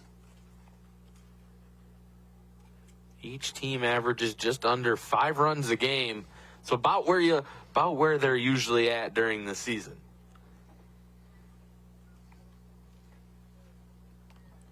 Both these teams beat Fremont in the Heartland Conference tournament. Fremont was the 5 seed in that tournament. This one in the air to right. Urkowski has a beat on it, gets over his head. Landman will score. They'll send Mashonsif. He scores as well. It's a 2-out double, and Norfolk has tied the game. And that's a good piece of hitting. Uses the wind to his advantage when he lines that one out to right. And there's just not much you could do there. You had a close glove on it. As you watch it, almost had it just about a step behind, but that wind kind of just affects and pushes it the other way. Now a trip to the mound for Coach John Riedmiller, as Norfolk has tied this game. Boy, this is shades of the last real windy game we saw here 3 weeks ago when Norfolk did come from behind, ended up winning in walk-off fashion against Lincoln North Star. That was a 6-5 win for the Panthers. A 2-out double, some clutch hitting from the sophomore, Braden Kuzier. Coach Riedmiller, some words of encouragement. Back to the dugout, and it's Wyatt Clapp, the opposing pitcher, 0 for 2 today, with a chance to maybe give himself a lead. You do have a pitcher warming up in the Columbus bullpen, looking to get things going. That's kind of the, here you go, we've got somebody ready, but get us out of this inning type of pep talk mound visit. Up and in, first pitch to Clapp, as I believe Karsten Killam, who's warming up for Columbus. 1 ball, no strikes. Outside 2-0 to Clapp. It was a good pitch, but the wind took it outside. It looked really good out of the hand, but again, that wind makes the ball break just a little bit more. That's what brought that one outside. Otherwise, could have been a 1-1 count. Now 3-0 to Clapp. Clapp just the second batter today to see 3 balls in a count. Wallnofer drew a walk back in the second. Again, part of it, just the aggressiveness is Panthers are getting a strike and they're swinging. Took the whole way, 2-out walk. Runners now at first and second. Clapp at first, Kuzier at second, and it's Wallnofer digging in. Norfolk is going to go courtesy runner at first. They send Ty Geiger, the senior. And that courtesy runner gives Columbus the time they need to bring in the new pitcher. So if you're almost there, you just kind of wait to put in that courtesy runner. Yeah. Make Williams face that one more batter. So Williams will be done. He goes 4 2/3. New pitcher on for Columbus. We'll take a break. Introduce you to the new pitcher next. You're watching high school baseball on News Channel Nebraska. Darling, I believe everything's gonna be alright. No need to worry because you got somebody on your side. We all need a fam, we all need a crew. When you're in a jam, don't know what to do. Just reach out your hand and we'll see you through. Doesn't matter where you're at, we got your back. We got your back. With a Medica health plan, you're not just covered, you're cared for. We got your back.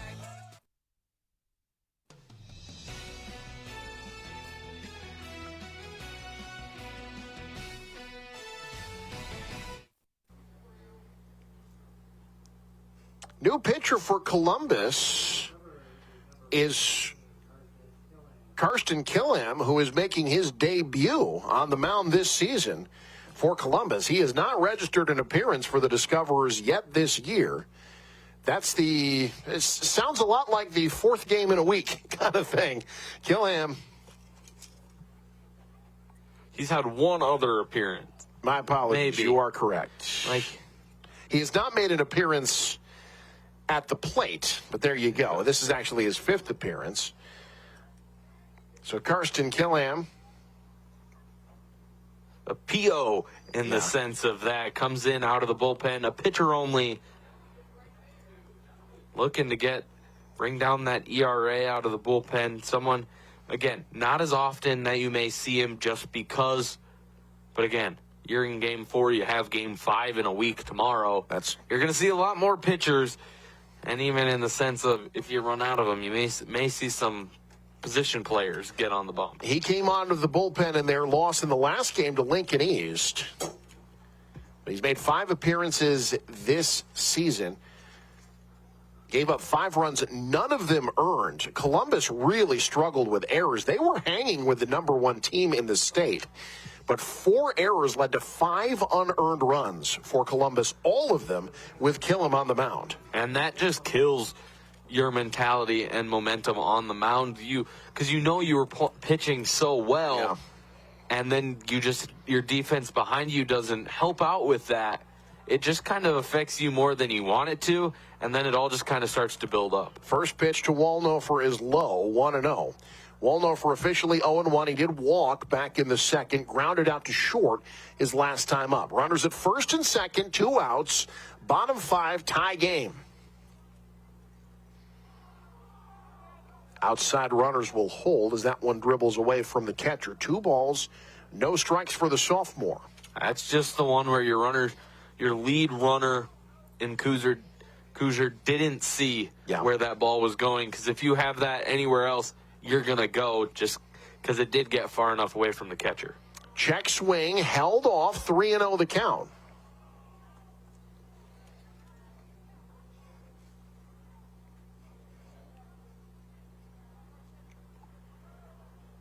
Norfolk trying to take their first lead of the game. 3-0 took the whole way. Bases are loaded with 2 outs for the second time today for Norfolk. That's just from bullpen mound to game mound. A little bit just different mentality going into it. You actually have a batter standing in. It's one thing I do like that Norfolk does, or other teams I've seen do. They'll have a coach stand in to make you work around, and it just changes the way you come out of the bullpen. Now Magnuson digs in. He takes a ball, so 5 pitches, 5 out of the zone for Killam to start. Magnuson was one of those who was stranded with loaded bases in the second. That was after a single. That's a strike. 1-1 to the third baseman.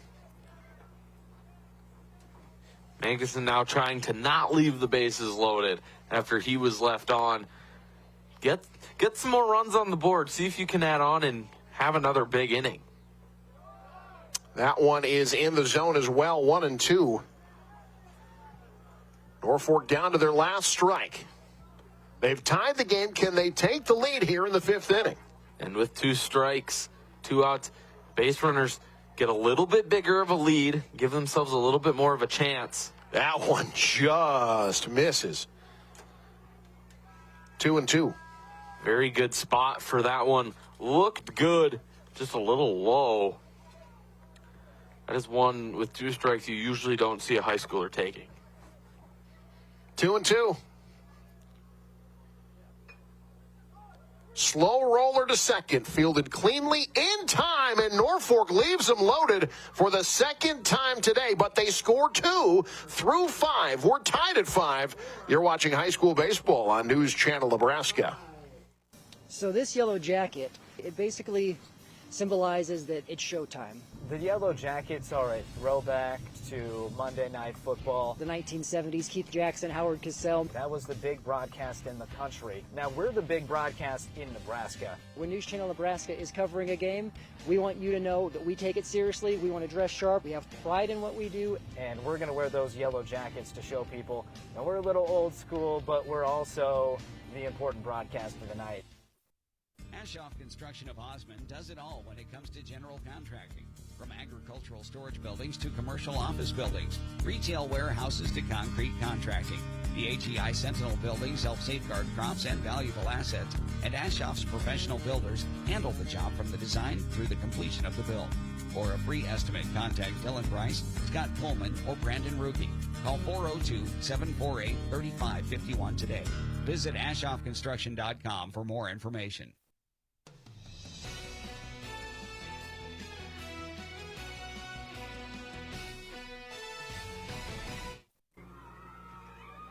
Yeah, that's what it feels like out there. It is a chilly day at Veterans Memorial Field. The fans cocooning here today. It's been a good one, though. At least it's been entertaining for those that are braving the elements alongside Hunter Sealer. I'm Eric McKay. 5-5 as we start the 6th. You also know it's cold when you have coaches wearing about 4 layers of batting gloves. Yeah, we've got the full hoodies. We've got winter coats on out there, the gloves on. It is chilly. Wind chill down well below 40 now. And the funny thing is that they don't even look like actual gloves, or at least at the beginning they did. At the beginning they look like batting gloves. This one fouled off. 0-2 the count to Carter Renteria. Bottom of the order for Columbus again. Renteria, Roush, and Lindhorst. Renteria 1 for 2 today. It is still Wyatt Clapp on the mound for Norfolk. A very good fifth inning. And that good fifth inning for Clapp, good fifth inning for the Bats. That's what kept Clapp on the mound. Called strike 3 on the outside part of the plate. First strikeout of the game for either side. Renteria set down look, and that brings up Roush. And that's more of the Clapp we're used to seeing. Quick out, 1, 2, 3 pitch strikeout, and just a good feeling if you're Clapp. He's got that pace going again. We saw this against Adams Central. When he got into a rhythm, there was very little time in between pitches. Misses outside there to Roush, who is 2 for 2 today at an RBI single in the second and a double in the fourth inning. Big cut, no contact there, 1-1. Just like Adams Central, that fastball better throughout as the further you're going into this game. But Clapp again, that speed that he likes to play. Last second bunt. This is laid down well, fielded by Clapp in time for the second out. Great play by Clapp. That was a really nice bunt by Roush, but all for naught, 2 away for Columbus. Clapp wasn't able to barehand it. As you see the replay, Clapp didn't get a bare hand on it and make a good throw. The good thing he had there is his back foot was already planted when he picked up the ball. If he had to plant his foot at all, one, that ball's going over the head. 2, you're just not making a good throw. So it's all up to the 9-hitter, Lindhorst, who's 0 for 2 today. Reached on a fielder's choice his last time up. Outside part of the plate, 1 ball, 1 strike to Lindhorst. Well, Clapp's really found a rhythm here in the latter stages of this game. The 1-1. Stays inside, 2-1. Out of the hand, it looked like it was going to hit the batter, even with the break. Yeah. Good. Move the batter's feet a little bit. To second, West with it. In time, 1, 2, 3. And Clapp has set down 7 in a row. We go to the bottom of the 5th in a tie game. You're watching high school baseball on News Channel Nebraska. It all starts at Big Red Motorsports in O'Neill, a side-by-side built to work with you on the farm or the ranch. A trusted partner when you're out hunting. And the adventurous speed to feel the thrill when it's time to play. Work hard, ride hard, play hard. Big Red Motorsports in O'Neill, powering your passion every step of the way. Behind every switch you flip, innovation is at work. NPPD is using advanced technology to generate and deliver the reliable energy you've come to expect, like AI-driven platforms to optimize energy generation, drones for infrastructure inspection, advanced metering for faster outage detection, and helping advance carbon capture and sequestration technologies. It's not just electricity we are delivering, it's innovation, powering the state, empowering your life. Nebraska Public Power District. Bottom 6. Still a tie game here in Norfolk alongside Hunter Sealer. I'm Eric McKay. Folks, stick around. We'll have our postgame show coming up. That's brought to you by Custom Sports. Will it be coming after a 7-inning game, or will we get extras? We've still got a lot to decide here. Norfolk will go 9-1-2 in the batting order. Landon Virgits at the top of the order with Schnur and Landman. Virgits 0 for 2 today. Facing Karsten Killam, coming in out of the bullpen for Columbus. Norfolk has not led in this one, trailed 4-0 through 2.5. They've chipped away since then. Bunt doesn't stay fair, 0-1. Now let's just say where we're at in the game right now, and where both these teams are at in their week. The last thing they want to see is an extra inning game. It's true. It is the last thing. Especially Columbus. They got a game tomorrow afternoon. That's both the starters being able to go the 4+ innings, 5 innings was huge for both these teams. The 0-1 as the wind gusts again. And it has been gusting well over 40 miles per hour throughout the afternoon. Let's just say it looks like the flagpole may officially be bent. Yeah, this is the top of It has been a rough day outside. The 0-2.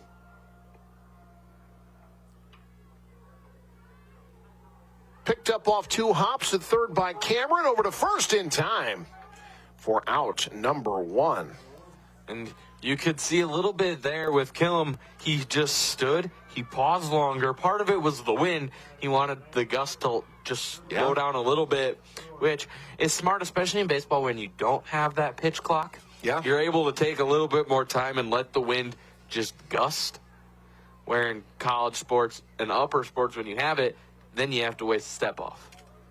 Here's Schnorr back to the top of the order. He's 1 for 3 with a run scored. Grounded out to short his last time up. He takes inside 1-0.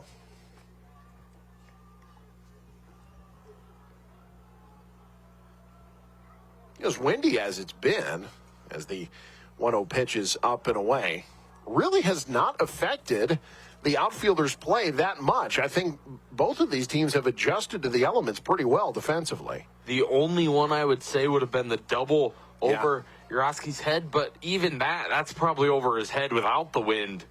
So that's what happens when you play in Midwest weather, though, in Nebraska. You get used to playing with the wind. It's not like it changes anything. It's just it's a normal day in the office. Schnorr grounds out to Lindhorst, 2 up, 2 down. That brings up Landman. He has been busy today, 2 for 3 with a run scored. Singled his last time up. He's actually scored twice today, scored in the 3rd and the 5th inning. Low and away, 1-0. But that's one thing. Norfolk only scored in 2 innings. Columbus has only scored in 3. Yeah. But this is go time now for both these teams. You've got to score. Got to get ahead unless you want to play even more baseball. Got to string together base runners. Landman a 2-0 count. Good hitters count here as the wind really starting to get fierce. Both pitcher and batter say everybody taking a break. This is probably as strong as the wind has been this afternoon right now. Just looking at the flag, looks like it's ready to go flying off the flagpole. The 2-0. Popped up, straight back out of play. Ends up drifting over the press box. I think all the NCN equipment's okay. 2-1 to Landman, the DH. Got the okay from the truck. We didn't hear a bang or a shatter, so everything's good. That one catches the plate, 2-2. Papstein on deck if Landman can reach here. Panthers down to their last strike in the home half of the 6th inning. Killam being able to take advantage. This is the strongest consistent gust of wind we've seen in a long time. But not letting it affect him too much on the mound and just going at the batters. Full count to Landman.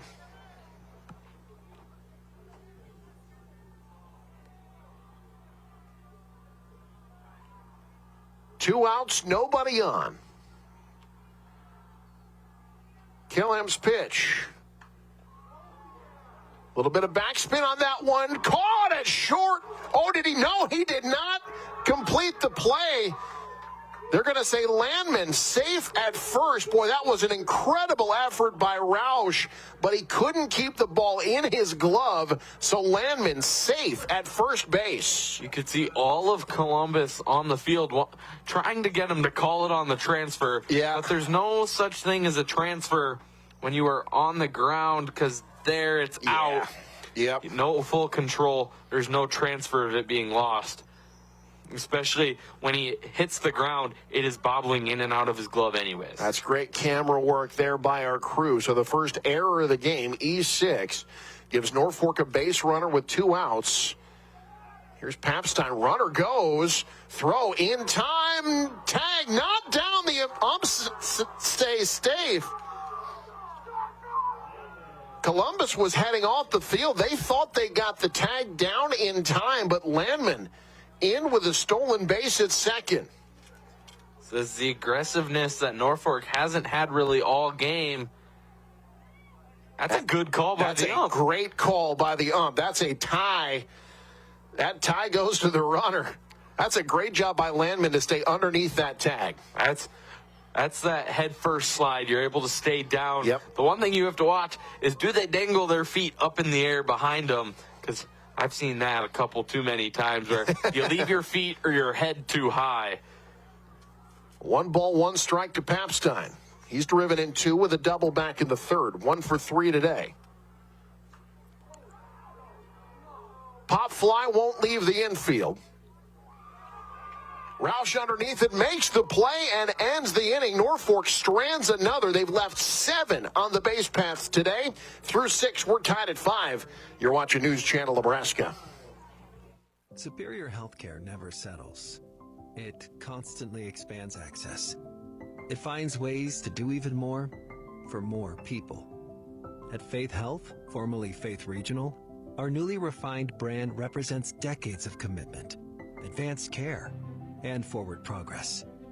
Our name and brand have changed to reflect who we are today and where we're going. But what hasn't changed is everything that makes us Faith. Our people, our mission, our excellence, our local heart. Rooted in faith and driven by innovation, Faith Health offers comprehensive medical services that transform lives and strengthen our communities. Faith Health. Higher standard, higher calling. Visit faith.health today to learn more or to schedule an appointment.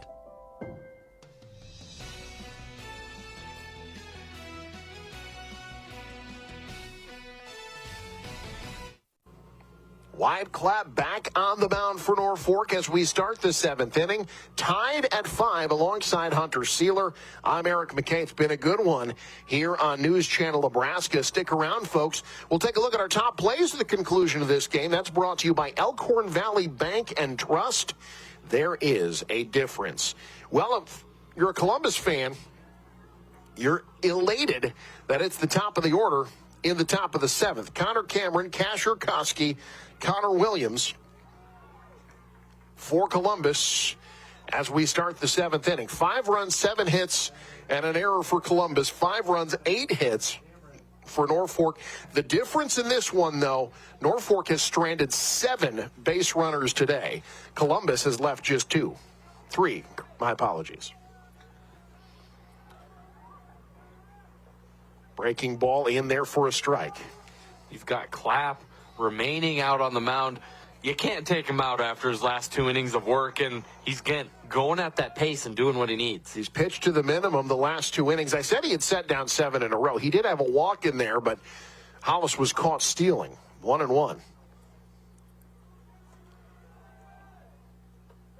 Up and in, 2-1 now to Cameron. Cameron, 1 for 2 today with a walk. That one, did that hit him? It did. So Cameron will head down to first. And the go-ahead run is aboard with nobody out in the 7th inning. Yeah, you may see a little bit more time in between this hit by pitch with Cameron being hit in the helmet. But he looks fine and ready to go. But that leadoff runner on, it's a big spot to be right now for Columbus. And now you've got a mound visit. And maybe buying some time for some action in the bullpen. Coach Wetterberg out to talk to his freshman ace. All you have to do right now, and right now, with nobody truly getting ready, there has been a few getting ready earlier. It's just to calm down, giving him kind of the rundown of, here you go. We just need you to do what you did these last 2 innings. Cameron, at first, he's stolen 3 bases this year. He did score back in the 3rd inning.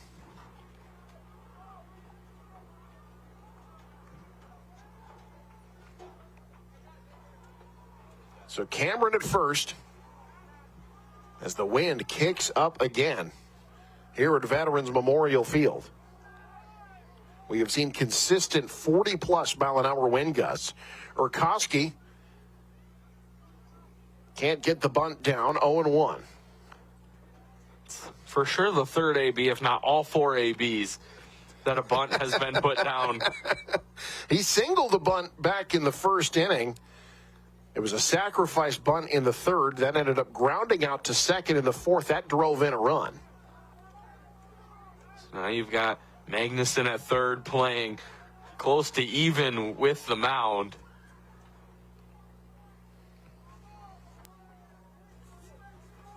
Looking for a bump, pop up, see if you can do anything with it. This one goes first base side. Clapp fielded cleanly. Runner over to second. Or did he touch the bag? Umps are going to talk this one over. The throw was in time, but was Landman on the bag at first? Columbus trying to argue that Urkowski should be safe. And I think he should be too. If you look at it, I don't think he was on the base when the ball got there. It's close. Where's Landman's feet? Yeah, he comes almost off the base. Yeah, he was not on the bag at all. They will call him safe, so Columbus does indeed get the base runner at first. So runners at first and second now, nobody out for Columbus. Coach Wetterberg out to get an explanation and maybe buy a little more time in the process for his bullpen, although nobody is up throwing for Norfolk. Just trying to get, that explanation because it was such a close play. It was indeed.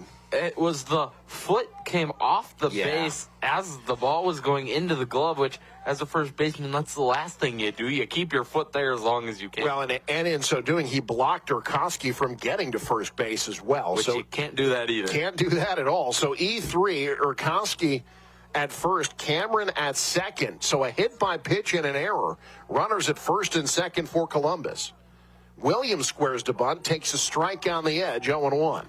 And this is where you have to play for that one run. That's where you get runners first and second. Just bunt them over as Williams was squaring up to do. Make sure you go to that right side with it. Williams 1 for 3 today. He scored back in the third inning after singling. Gets one down to Clapp. This time it's West moving over to make the play from second on the bag. So a 1-4 ground out, but both runners move over on the sacrifice with just one out. Clapp had time. He almost could have looked over to third to make a play there, get the lead runner. But get the out at first, get the for sure out. And now Coach Wetterberg out to the mound once again. So it looks like Wyatt Clapp's day is going to be done. So Wyatt Clapp goes 6 1/3. He'll register a no decision, though, as we are tied as Norfolk goes to the bullpen. Don't you dare go anywhere. Columbus trying to take the lead, 7th inning. You're watching News Channel Nebraska.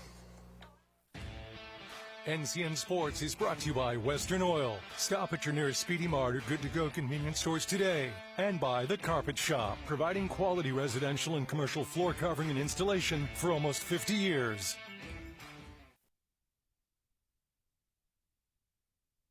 Hey, it's me, one of those students on the waiting list for a teammate's mentor. I've heard teammates is so fun and awesome.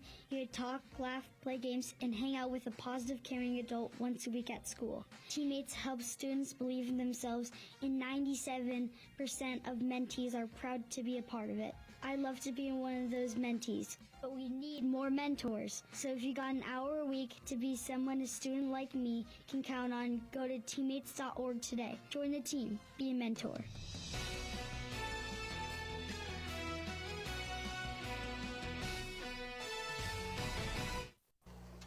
A whole bunch of shifting for Norfolk. Maddox Magnuson is on the mound for Norfolk, coming in out of the pen to try to get out of this inning with no damage.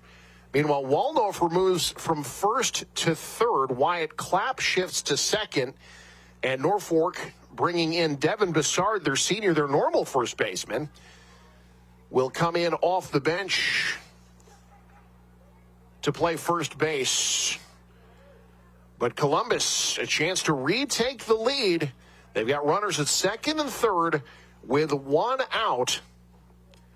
And it's Jack Hollis, the center fielder. He's driven in two today, tripled back in the third. Walked and was caught stealing in the fifth.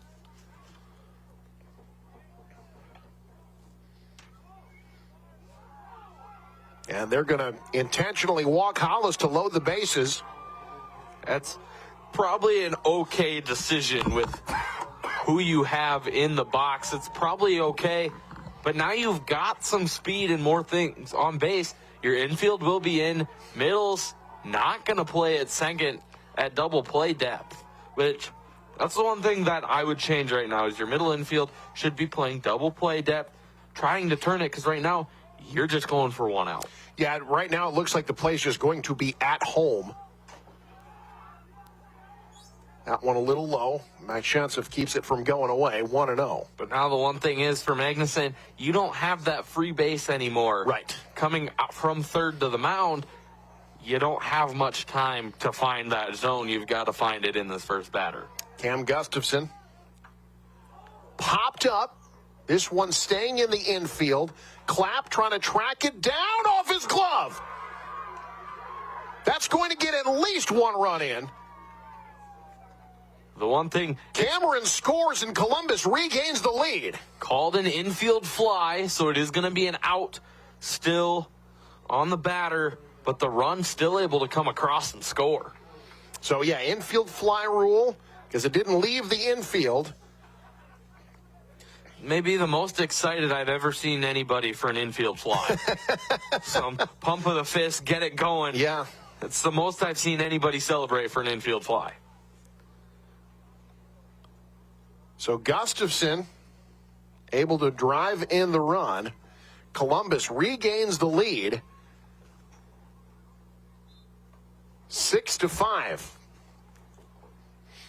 And now we've got a pinch hitter in for Columbus. This is Jace Nelson. He's got runners at second and third with two outs now. Batting for Braithwaite.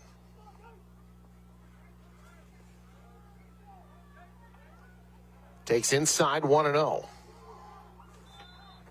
Still, now that you have two outs, you also have a free base open if you're Magnuson on the mound.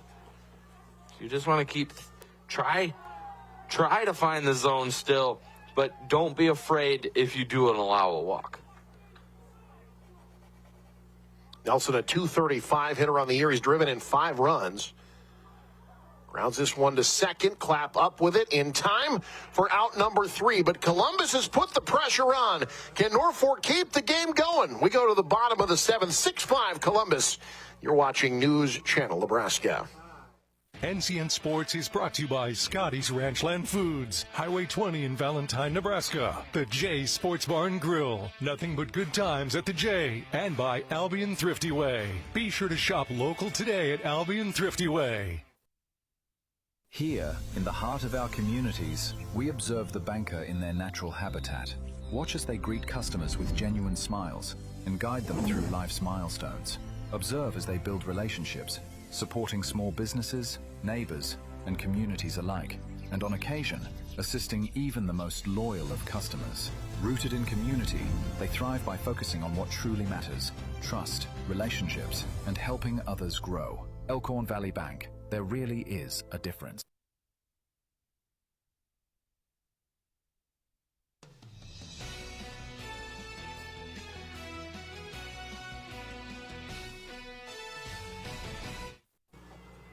Last chance for Norfolk, bottom 7.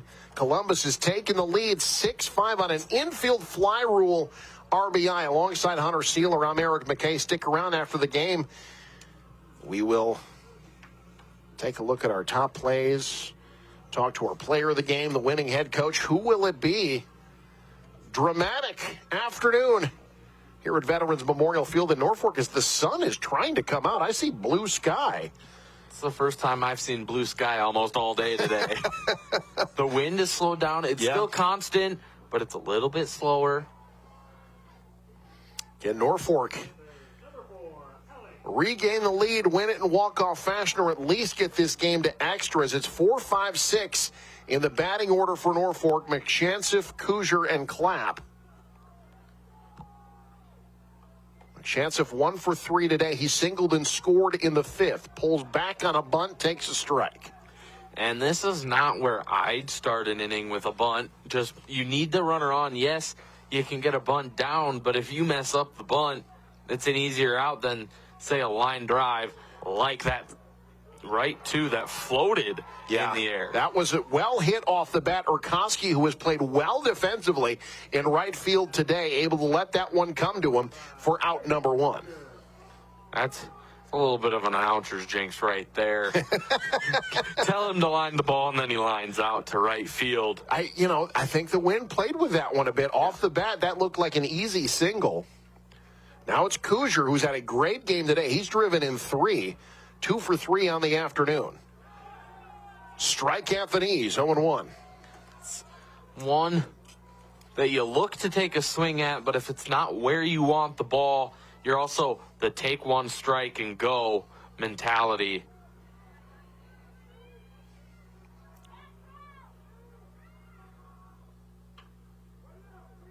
Chopper taken by the shortstop on a hop to first in time for out number 2. What a play by Roush at short. And an even better pick at first as well. Able to still get ahead of that to pick it before the foot came down, but a really good throw. And Roush has shut off his defensive skill at short. And it's all up to Wyatt Clapp now as you take another look. As you talked about the dig there by Gustafson at first. By about a half step, got him. And now 2 outs for Wyatt Clapp.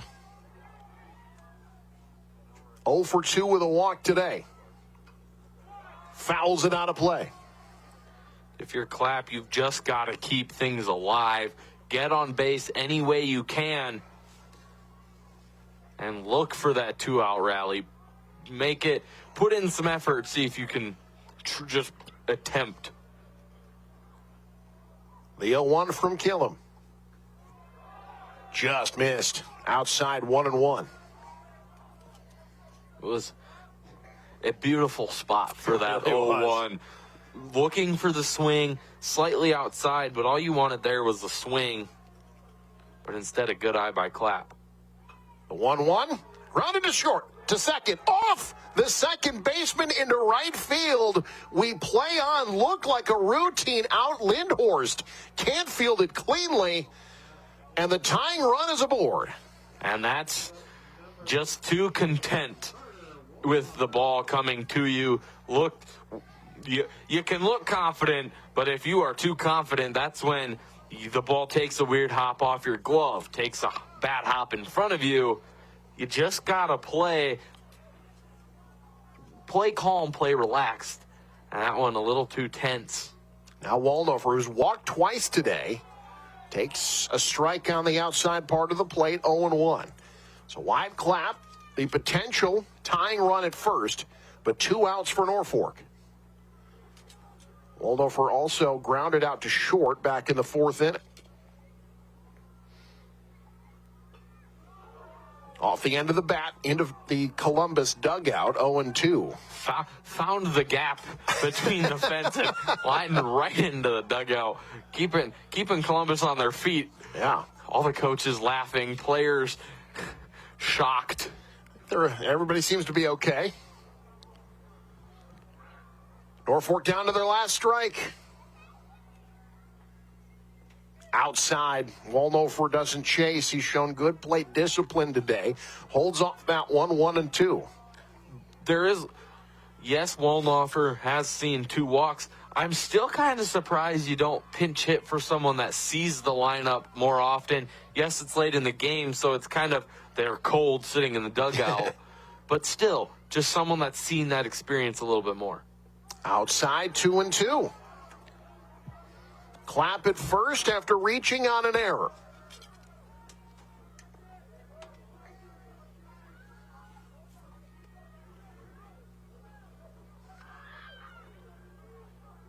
This is where if you're Columbus, you just have to go get the batter. You can't let that error affect your play. Play as if you have nobody on. The 2-2. Outside, Wallnover works the count full again. The second time in a full count, third AB with 3 balls. So, good plate discipline. Someone you actually like to have up right now. Yeah.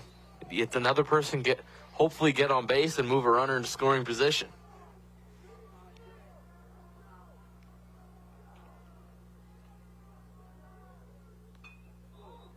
Ground ball through the gap. That's going to move Clapp over to third. Tying run. Tag, not in time. And the tying run is at third. Waldo for a 2-out single. Runners at the corners for Norfolk.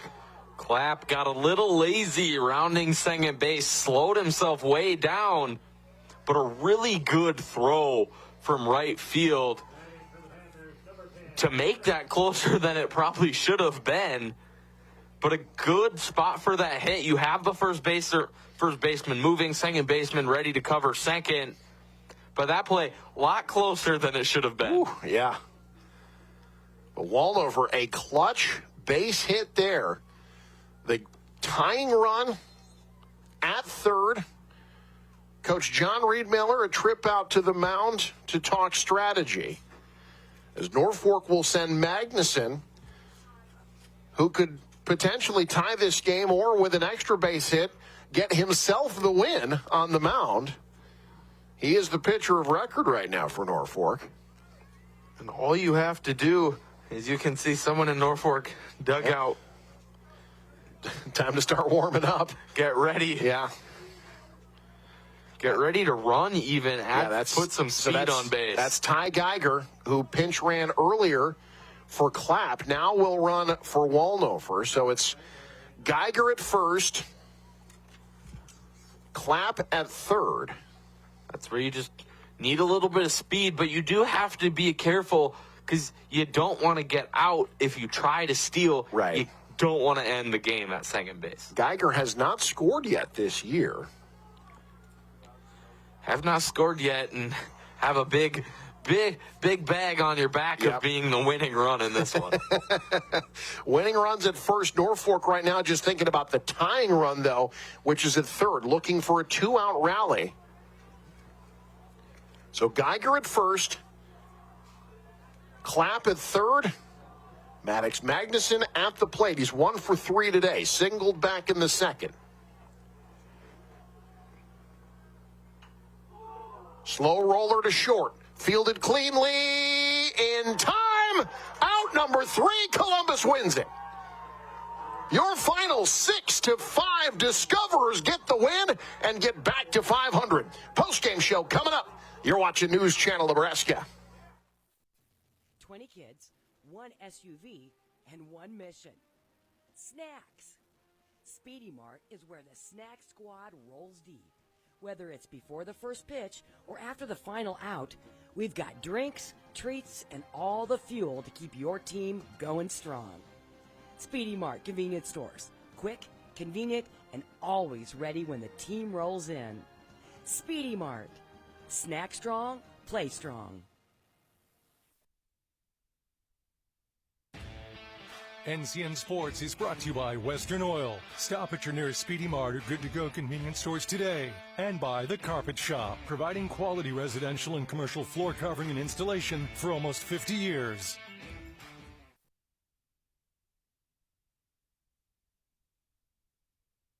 Superior healthcare never settles. It constantly expands access.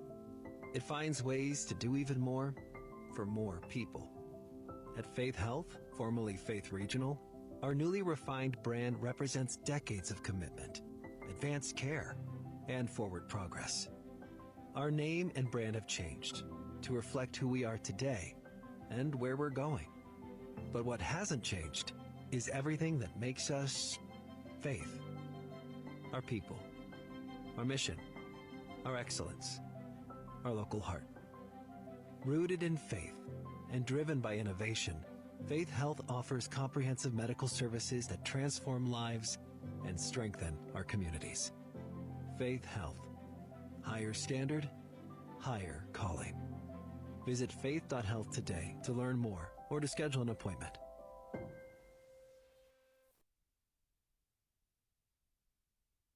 At TC Amish Home, we want to help you live better, longer, with a complete selection of health-focused power chairs from Ultra Comfort. Ultra Comfort features zero-gravity positioning, giving you that weightless feeling and increasing your circulation. Elevate your feet, release tension, reduce swelling, and maximize blood flow. They are fully programmable to your customized settings. With the softest, easy-to-clean fabrics, the entire family is able to enjoy the benefits of your new Ultra Comfort power chair. Live better, longer with Ultra Comfort at TC Amish Home in Norfolk.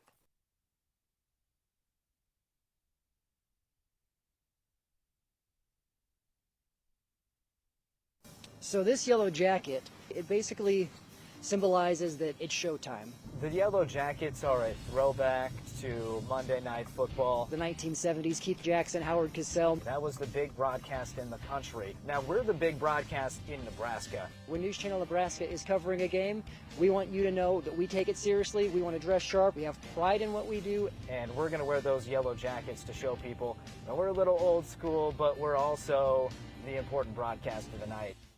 NCN Sports is brought to you by Scotty's Ranchland Foods, Highway 20 in Valentine, Nebraska. The J Sports Bar and Grill, nothing but good times at the J, and by Albion Thrifty Way. Be sure to shop local today at Albion Thrifty Way. When quality matters, it starts at Scotty's Ranchland Foods in Valentine. They're known for the highest quality beef, carefully aged to perfection, alongside fresh, vibrant produce, and a deli famous for fresh, never frozen fried chicken. It's quality you can see. Home of Scotty's Meat RX. Scotty's Ranchland Foods in Valentine, Nebraska. A better cut every time. More than 1,900. Yes, our general surgeons, including Dr. Ryan Gary in Norfolk, performed more than 1,900 colonoscopies last year, helping to keep our community healthy. A colonoscopy is a simple, safe, quick, painless, and one of the most effective ways to prevent colon cancer. If you're age 45 or have a family history, it's time to schedule. Call the Yankton Medical Clinic Norfolk office at 402-844-8110. Colonoscopy screenings are one more way the Yankton Medical Clinic Norfolk location offers so much care so close to home. When quality matters, it starts at Scotty's Ranchland Foods in Valentine.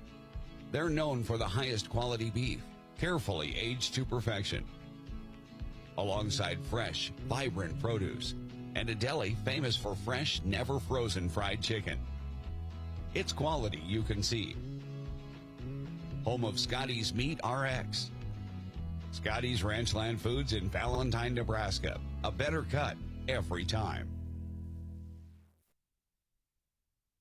NCN Sports is brought to you by Scotty's Ranchland Foods, Highway 20 in Valentine, Nebraska. The J Sports Bar and Grill, nothing but good times at the J, and by Albion Thrifty Way. Be sure to shop local today at Albion Thrifty Way.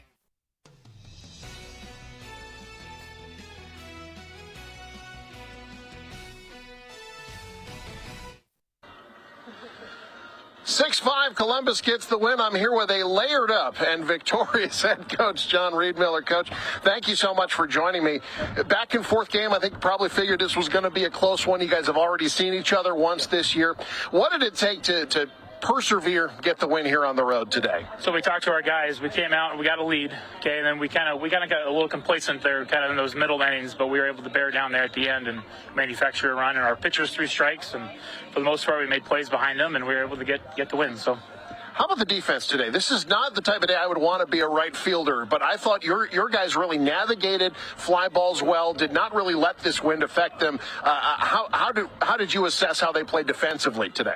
Yeah, we've been playing pretty good defense all year, and our guys just knew with the elements and stuff today that they had to come out and they had to be they had to be locked in, ready to go, and they got to play in it too. We just had to make plays when we had the chance. So.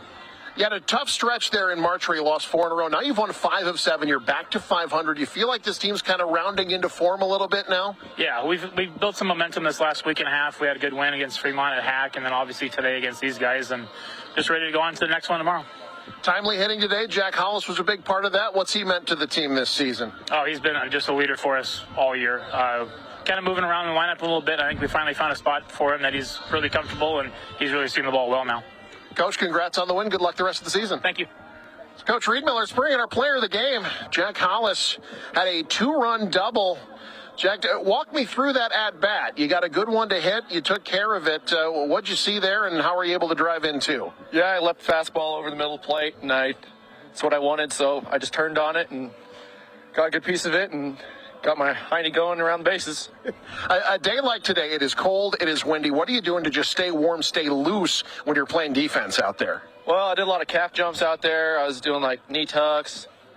I don't know, I just talked to myself. But, our pitchers threw strikes, so that helps and gets us out of the field. So, yeah.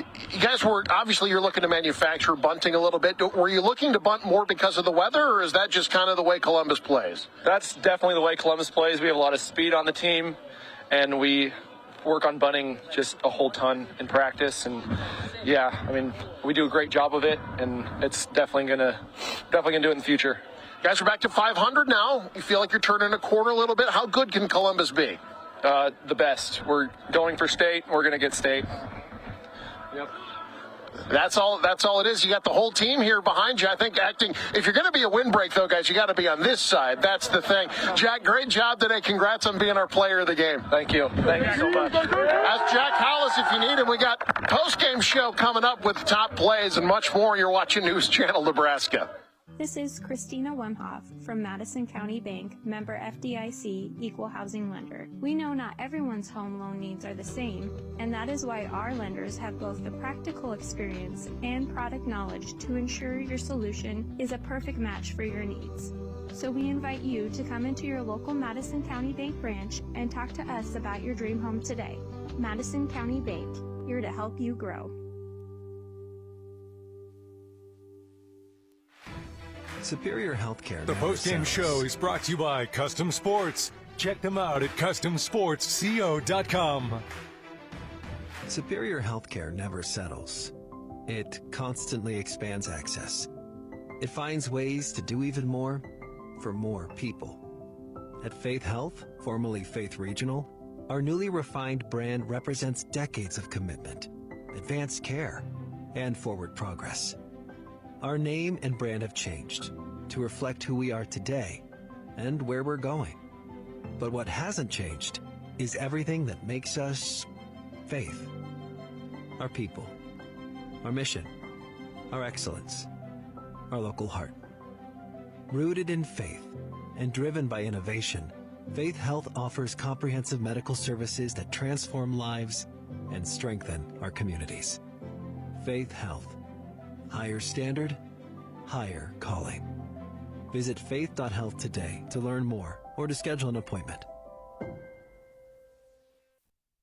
Hey, it's me, one of those students on the waiting list for a teammate's mentor. I've heard teammates is so fun and awesome. You talk, laugh, play games, and hang out with a positive, caring adult once a week at school. Teammates help students believe in themselves, and 97% of mentees are proud to be a part of it. I love to be one of those mentees, but we need more mentors. So if you got an hour a week to be someone a student like me can count on, go to teammates.org today. Join the team. Be a mentor.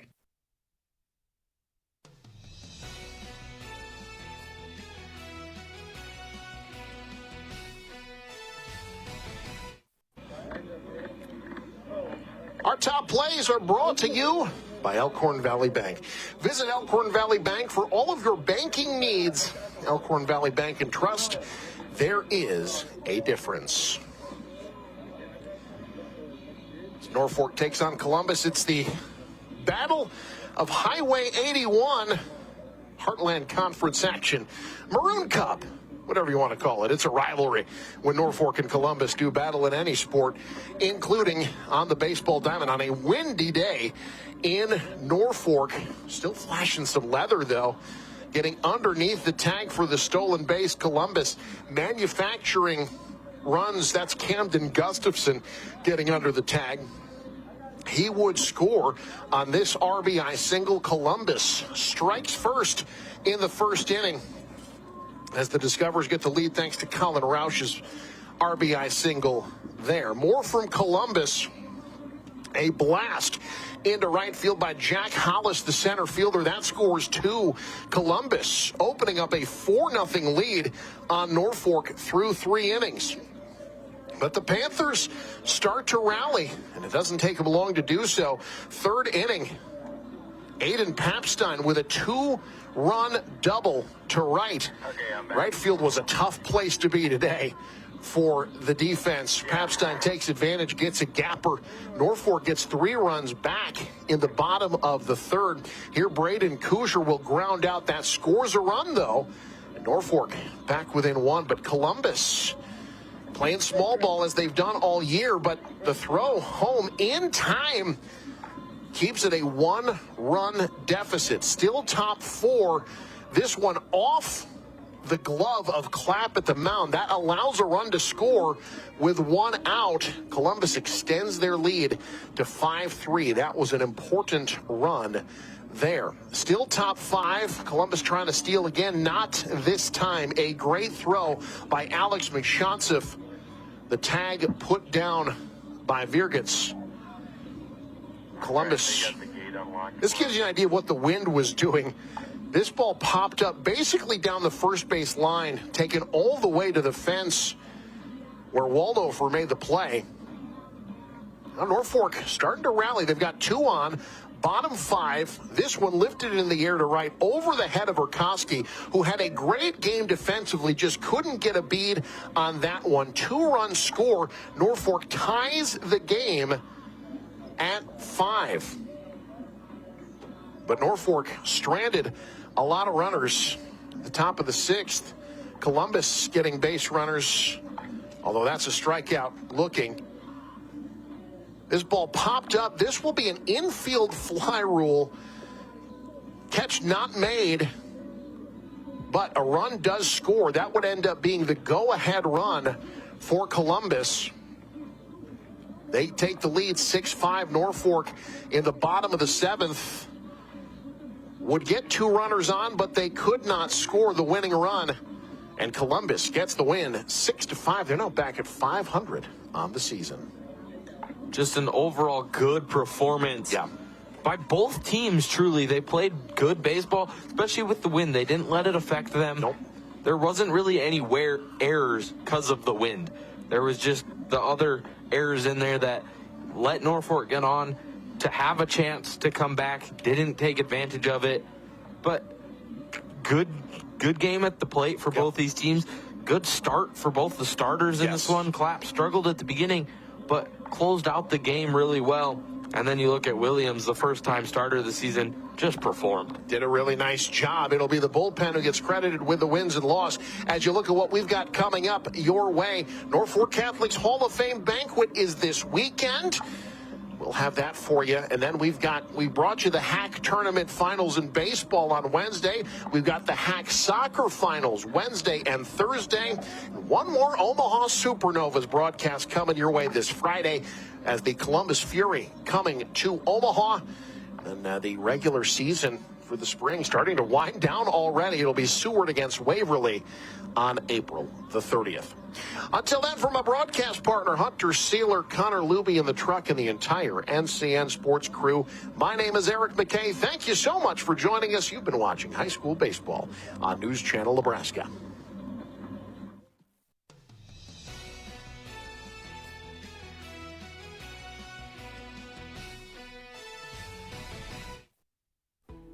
We now join regular programming on News Channel Nebraska. The weather is brought to you by Medica. Welcome back to News Channel Nebraska. Now let's take a look at our top headlines today. Governor Jim Pillen's veto pen has proven powerful enough to get a number of state senators to change their minds. 4 senators attempted to get the request amount of votes to override Pillen's veto. All 4 came up short. Among those vetoed bills with LB 839, the proposal from Senator Victor Rountree of Bellevue would require